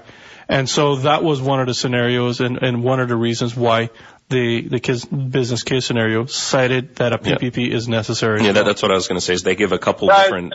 Can I just throw in a couple of points that I wanted to finish up, then you guys can discuss it. The other thing is, my other big concern is if the cruise ships are involved in the building of the dock with their money. Gentlemen, we are going to have a serious problem with that because the cruise ships are then going to basically dictate to the Cayman Islands what ships will come in and so on and so forth. As far as that piece of land you all are talking about, I don't believe that's going to be used for this and that, the other with the people. I think it's going to be used if the cruise ships finance it for putting up shops. And Chris, these are going to compete with you and all the other merchants in Georgetown because the cruise ships will then have a carte blanche to do whatever they wish as part because, hey guys, I'm putting up the money or we're putting up the money.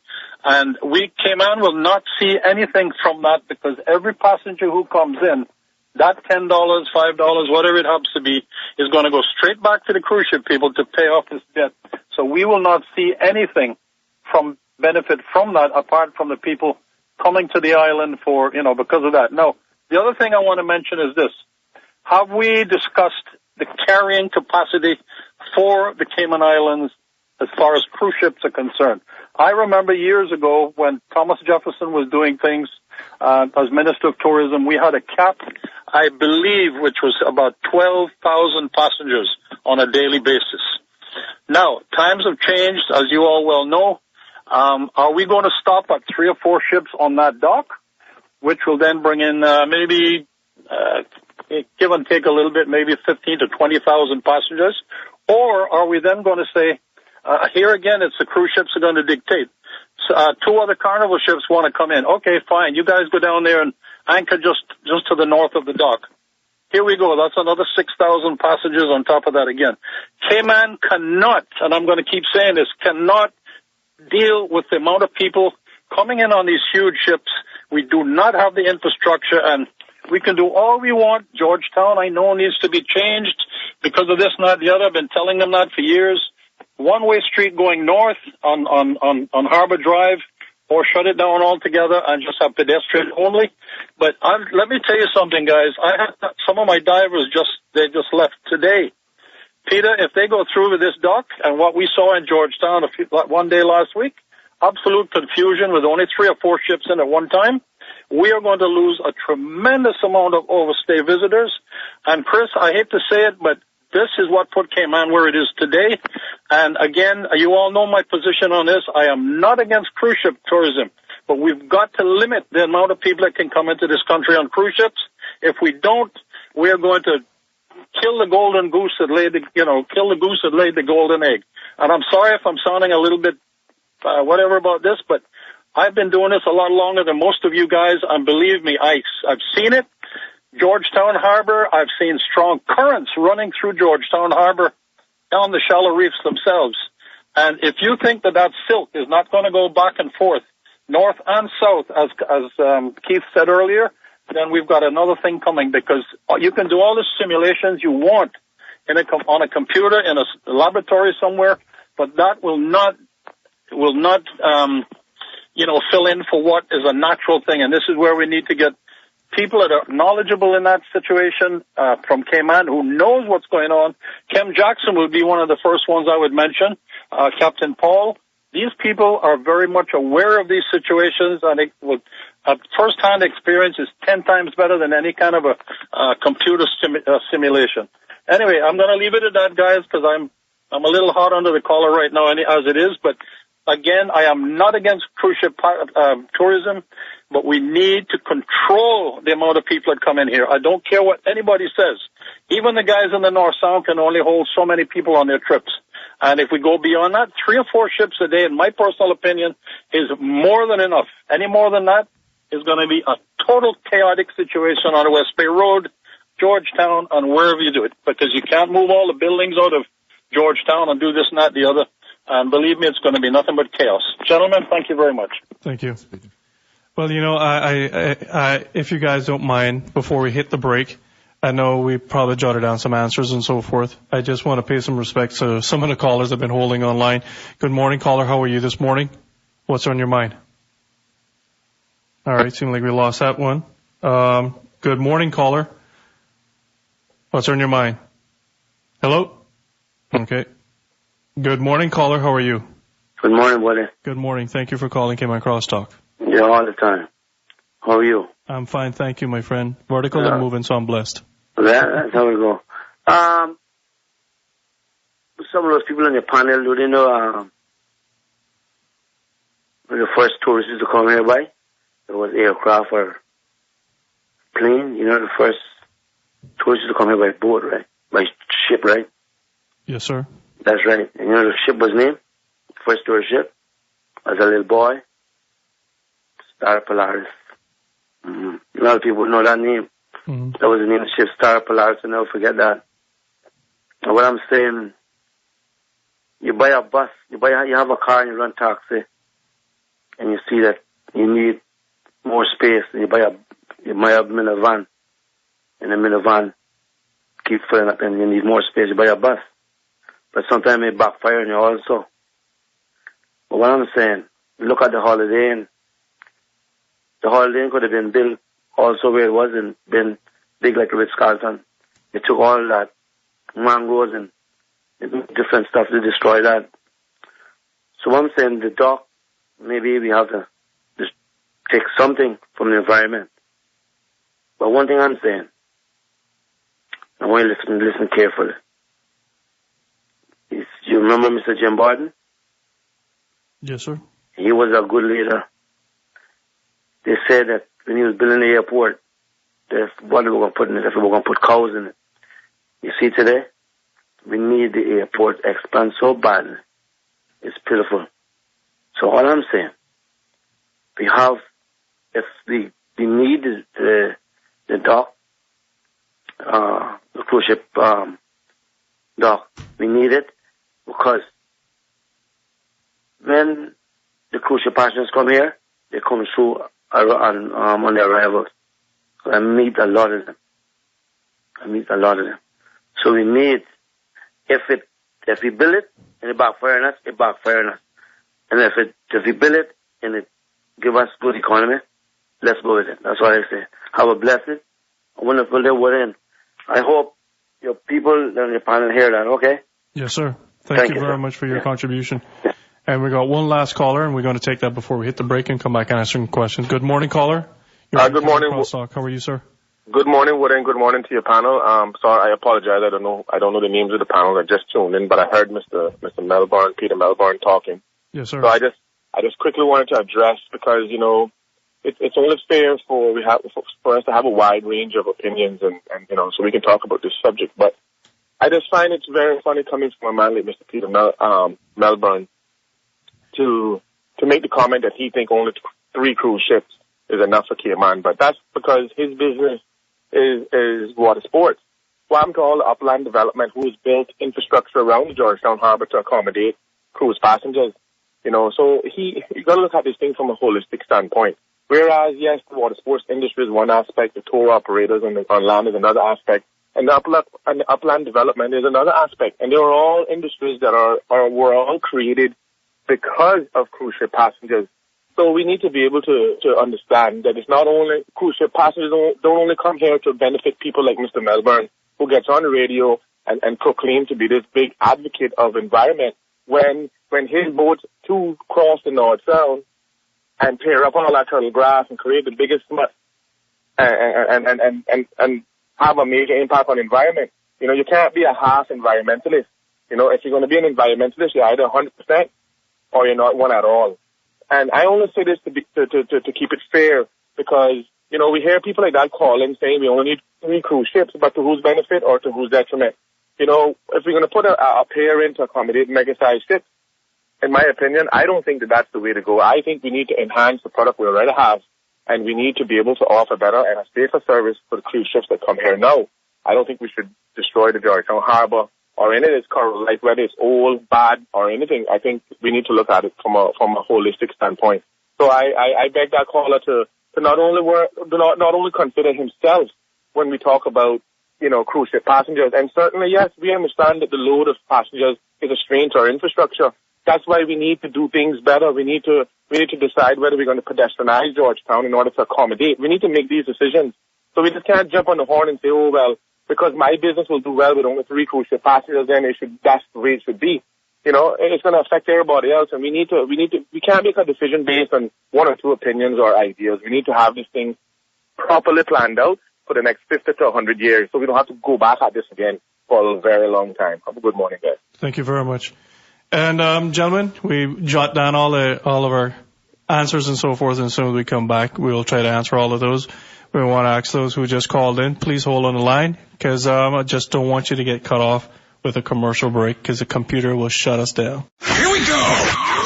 This is the only morning show that matters. This is Cayman Crosstalk. And we're back with Cayman Crosstalk. And gentlemen, we got a couple of calls online. I wouldn't mind just checking them and make sure that they're still online and give them that respect. Good morning, caller. You're on Cayman Crosstalk. How are you this morning? Yes, good morning, Woody, and good morning to your panel there. Sean Ebines here. Thank you for holding. Yeah, good morning. I just wanted to mention, I was listening earlier, or off and on anyway, but the part about the big concrete slab that's shown there in the design, I don't know if it's 7 acres or whatever it is, but it's my understanding that it is there for a couple of reasons. One, it eliminates quite a bit of the dredging footprint, because the last design, as we all know, had the ship right up against the present cargo dock. Am I correct in saying that? Yeah, that's yes, correct. Sir. Right? So, in other words, the concrete slab takes the land out further to the cruise ships. So we don't have to do all that dredging coming straight back against the cargo dock as the last design had it. Secondly, the area, as Tim rightfully said earlier, is to properly would be used to properly process the huge amount of tours that is sold and all the activity that goes on the ship, on the docks currently. And I can tell you that it is like it's crazy out there. It's like I refer to it as organized chaos, because when you're out there, you're trying to find your tours, and it's people get left, and you can't get your group in one area because another tour operator may have his group in the same area. They're probably dispatching at the same time. And then when they go out to the parking lot, I have your people and you have mine. So it's really chaotic out there. It's 3 or 4 ships on the same day. And it is also a deterrent to many people who stays on board the ship, don't want to come ashore because of this. It's like walking through a Kingston marketplace, and it's a horrible, horrible experience. And I tell you, I'm so glad when I do finally get out of there with my people that I tell you, I did think that I have to go back home. But this is what it is. We managed to make it, but certainly I think these two reasons that I just pointed out should be more or less an answer to why that big slab is out there. Also, I want to find out from Rod, what if you can elaborate a bit more on what he said earlier about upgrading the tender services. Well, what do you mean? New boats, more docking space for the tenders?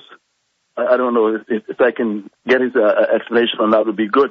All right, caller. Just want to let you know, Mr. McDowell had to leave at around 9 o'clock, so we've still got Keith in the studio, so I'm not sure whether or not he will be willing to answer your question, but just want to let you know that, sir.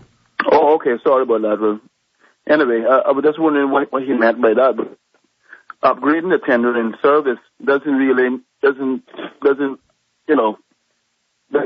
it's not the answer to our problems, and I don't know how long we expect to be, have the cargo and the cruise thing in the same area, and also dive in that same area as well. I don't understand how all that's going to work, But anyway, that was my couple of points. I'm dying with the flu this morning, but I'm listening, and it's very interesting topic. Thank you, guys. Thank you very much. I hope you feel better, man. And there's one last caller, and we'll probably this will be the last caller that we're going to take. Good morning. You're on Cayman Crosstalk. How are you? Good morning. Not bad. Good morning. Thank you for your call. I wonder if getting the cruise ships, if you had docking facilities that were farther or as far out as you could practically go to the drop-off, if you could have the part of the facility that the ship actually tie up to be at that location, and instead of having instead of connecting it to the dock with a dock that goes to the bottom, how about a suspended bridge like they have, for example, in the Florida Keys, to minimize how much impact you make on the bottom. And instead of expanding the existing dock to come out, reconfigure it in along the shoreline a bit, so that there could be a separation between the cargo activity and the cruise activity, which would allow the cargo to actually be able to operate simultaneously. Any thoughts on how that would impact the project in terms of environmentally and whatever thoughts you have? I have not seen that, although I know that's been spoke about. Building a platform out in the 70-foot area and then having some type of a tram or like what monorail, like they have at Disneyland or something like that. But I have not seen that plan yet. I know there is other plans that are going to be submitted to government here in the next couple of weeks. So maybe that's... Well, let me be clear. I'm not suggesting a tram at all. I'm not. I think one of the two things should happen for people to get from where the cruise ships are to the shore. It's either there is a taxi service, they're catching a tour bus, or they walk. I'm not suggesting a tram because that adds another layer of maintenance on it that, quite frankly, I think would become very expensive. Put a cul-de-sac at the end of each of the terminals. The buses can turn around, and at designated spots along that dock area, have it numbered. And when people come out and they want to go on a cruise, they know that at X time of the day, a bus is going to stop at number whatever 2-4 slot and pick up the group of people standing at that slot to go about their merry cruising or touring experience. But my question is about what do you think that would mean in terms of environmental impact?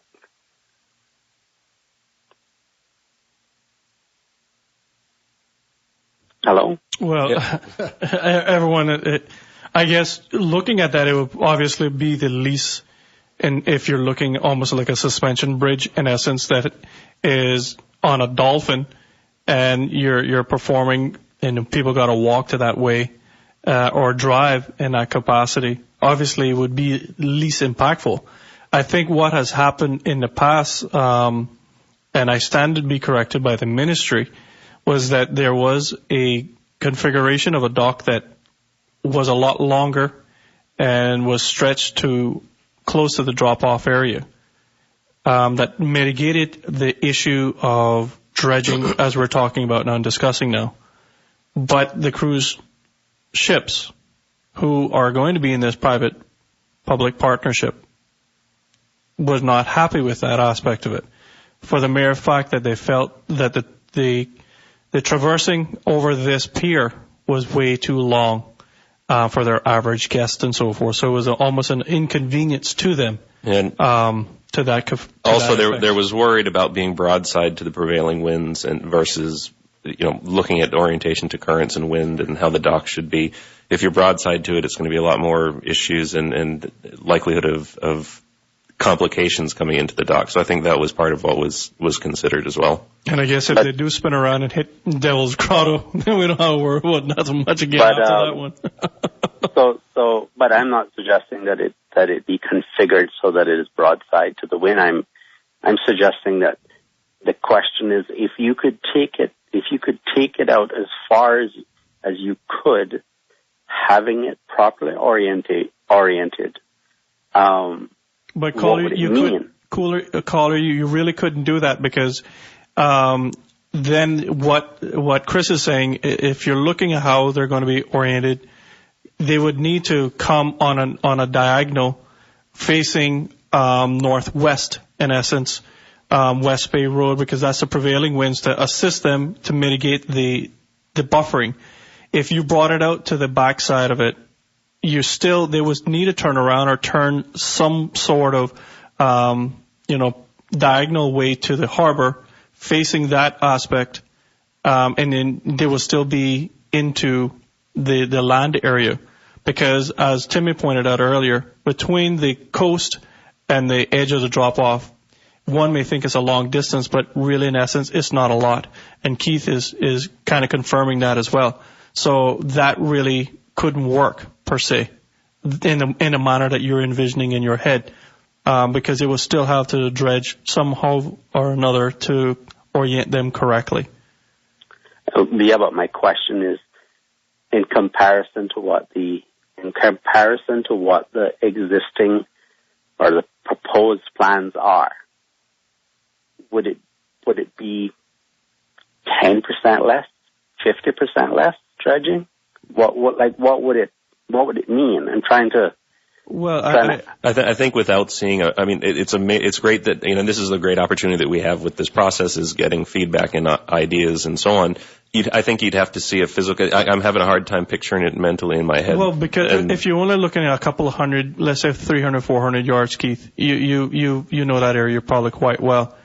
In order to take it out right to the very edge of the drop-off, so that we all are happy on the same page here, that we do have some sort of a berthing, the caller's suggestion is realized.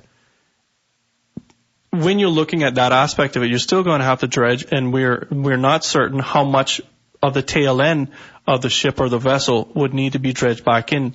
And if we're all talking about dredging and siltation and turbidity and so forth, then we're still getting into the same issue. Whether or not it's 10% less, you're still having the same issue that, Keith, you guys are concerned with.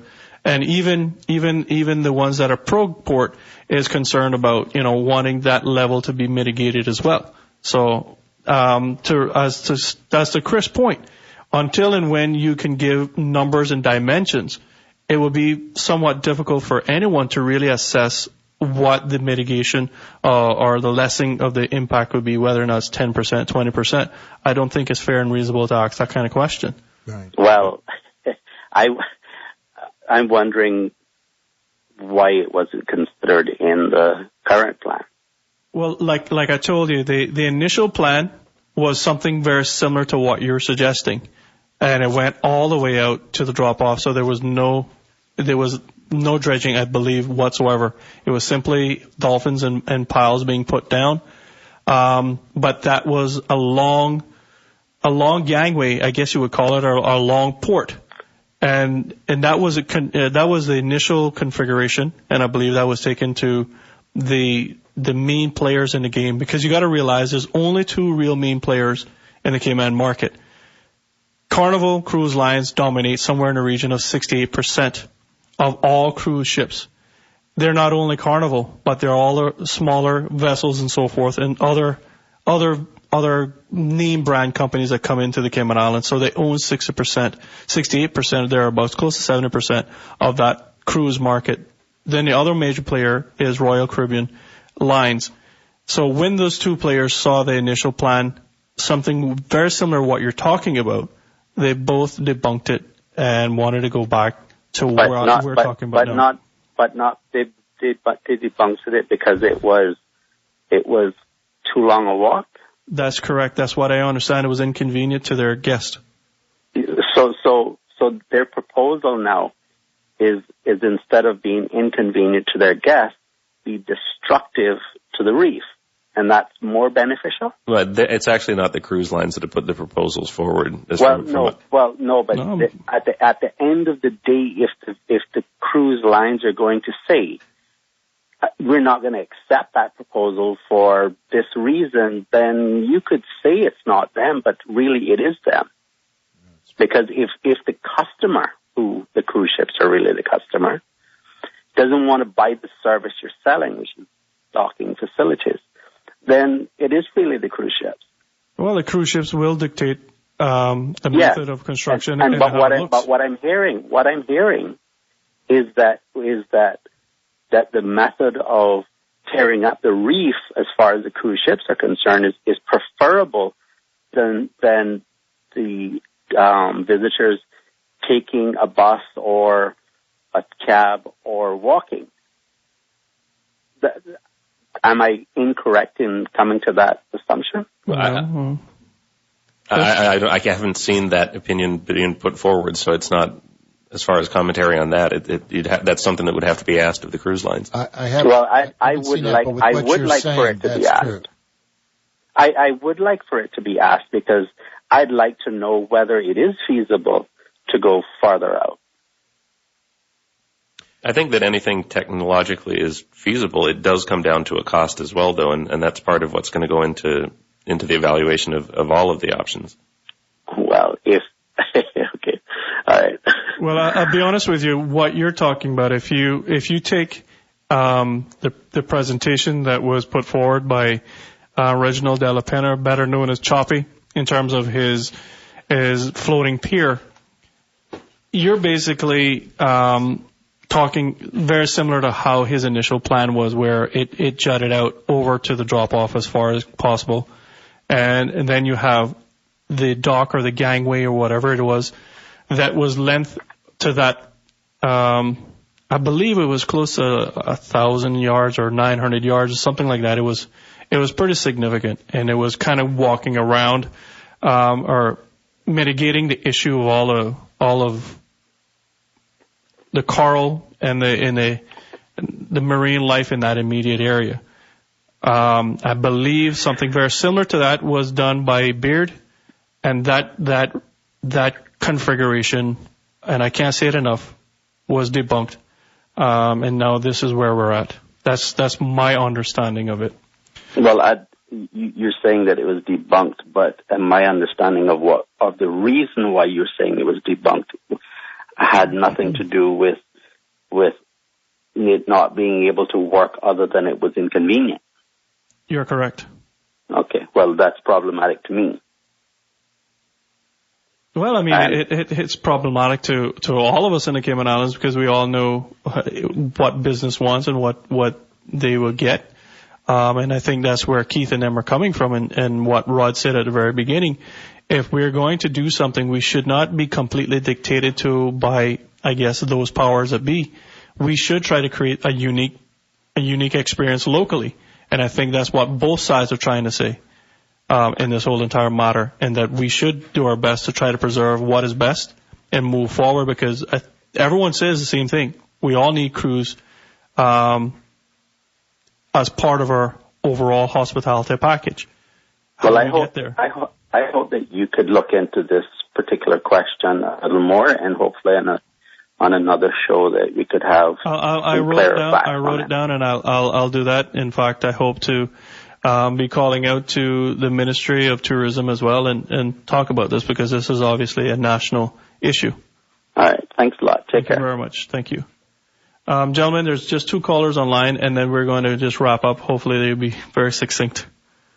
Good morning, caller. You're on Cayman Crosstalk. How are you? Good morning, Woody. Good morning. Good morning. How are you? Just want to let you know that we're nearing closing, so if you can be as succinct as possible, I appreciate it. Right. And I ain't saying too much because I'm no expert anyway. First of all, who told the big cruise ship companies to build big ships? You know, they building big ships, and then they using their scare tactics to tell you that you got to build bigger docks to accommodate their ships. Right? There's places in the world now that has told those big ships, do not come. We don't want you because you're doing too much damage to the environment. There is places that done that already.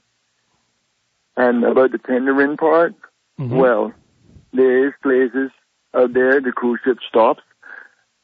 They got to use tenders, and there's nothing on some of those islands, like his island in the Bahamas, there's a cruise ship stops, and there's nothing there. Absolutely nothing. 2-3 taxis. That's about it.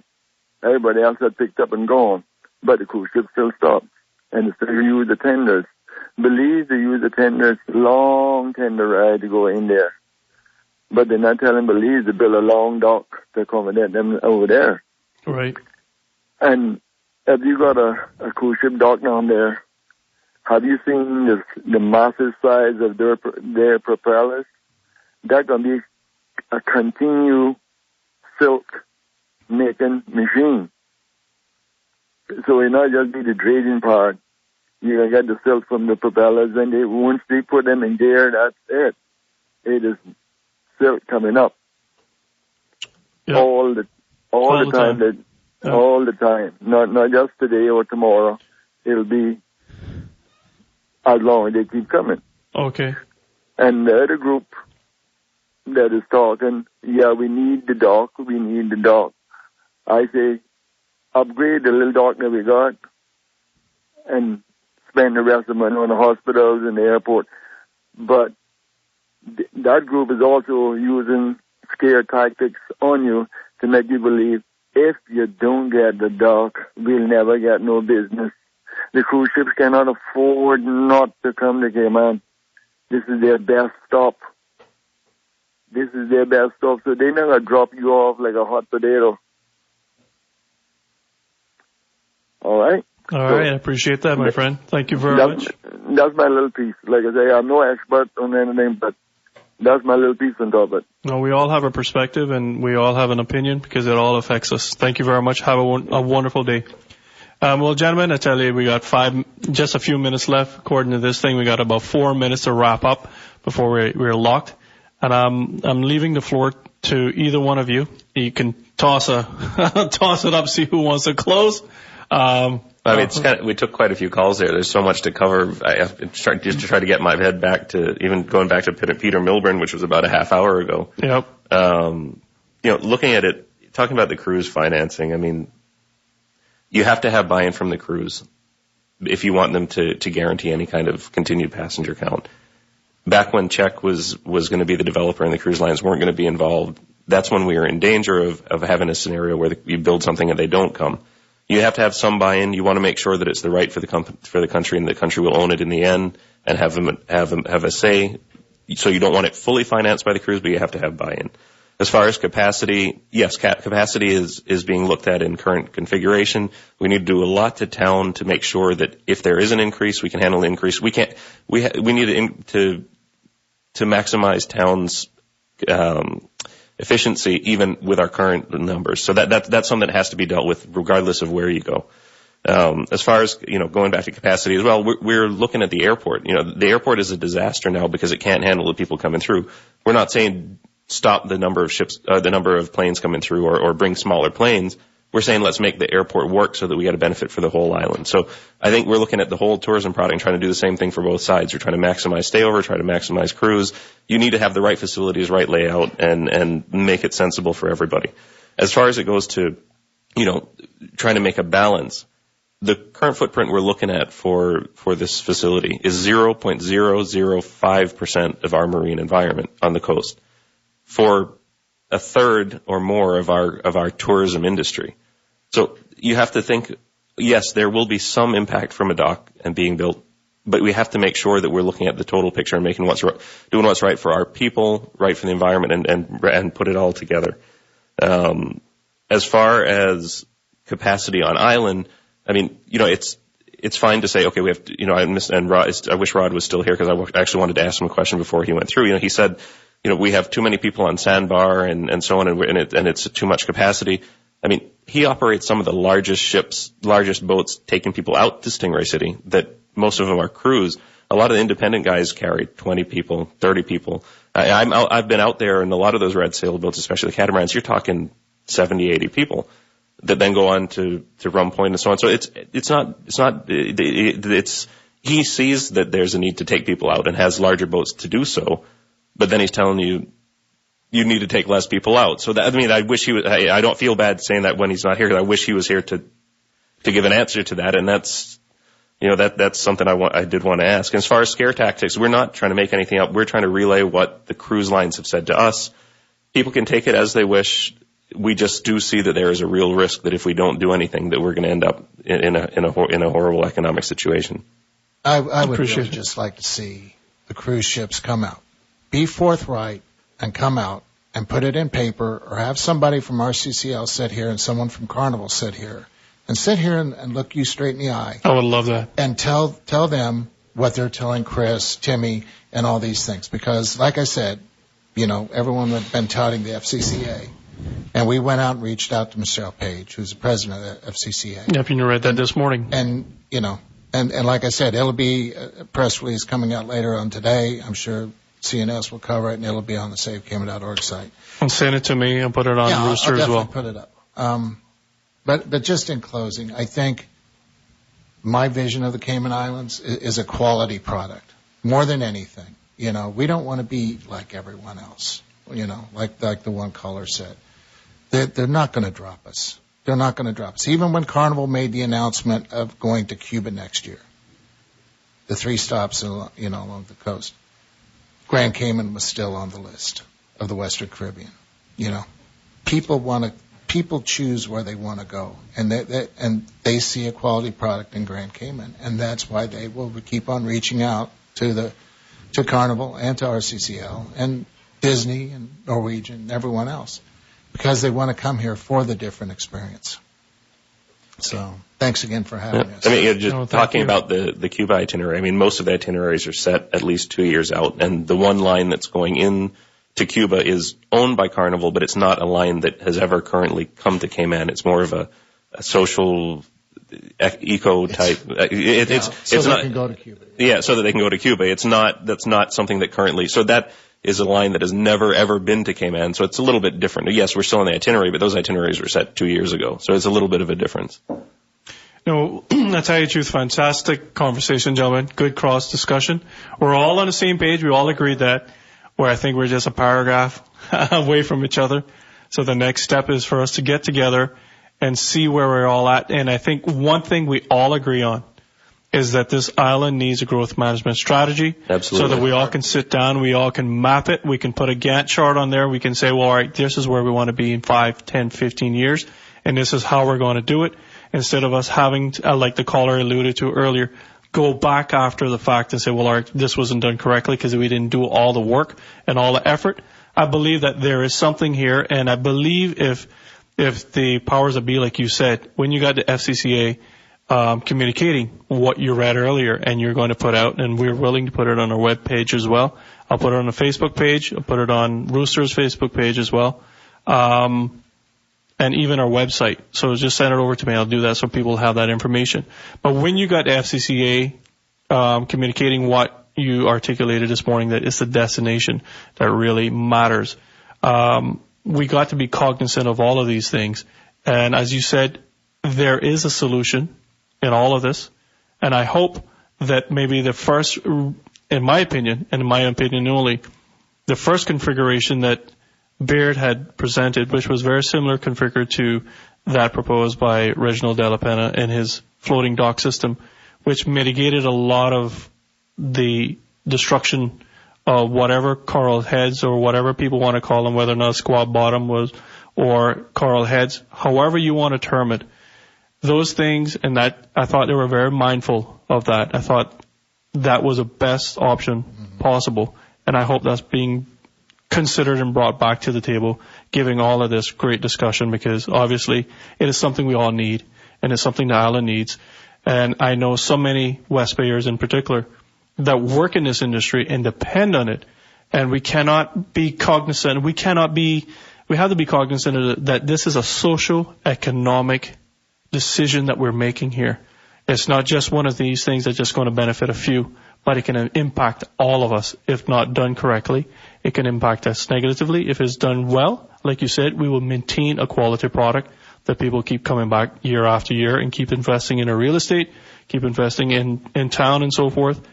And one thing I must say in a recap to what Peter Milburn was saying, I believe the minister has been on record countless times, whether or not it's on TV, media, or even appearances at Chamber of Commerce or anyone else, that there will be no upland development other than what is currently underfoot, which is a Royal Wattler.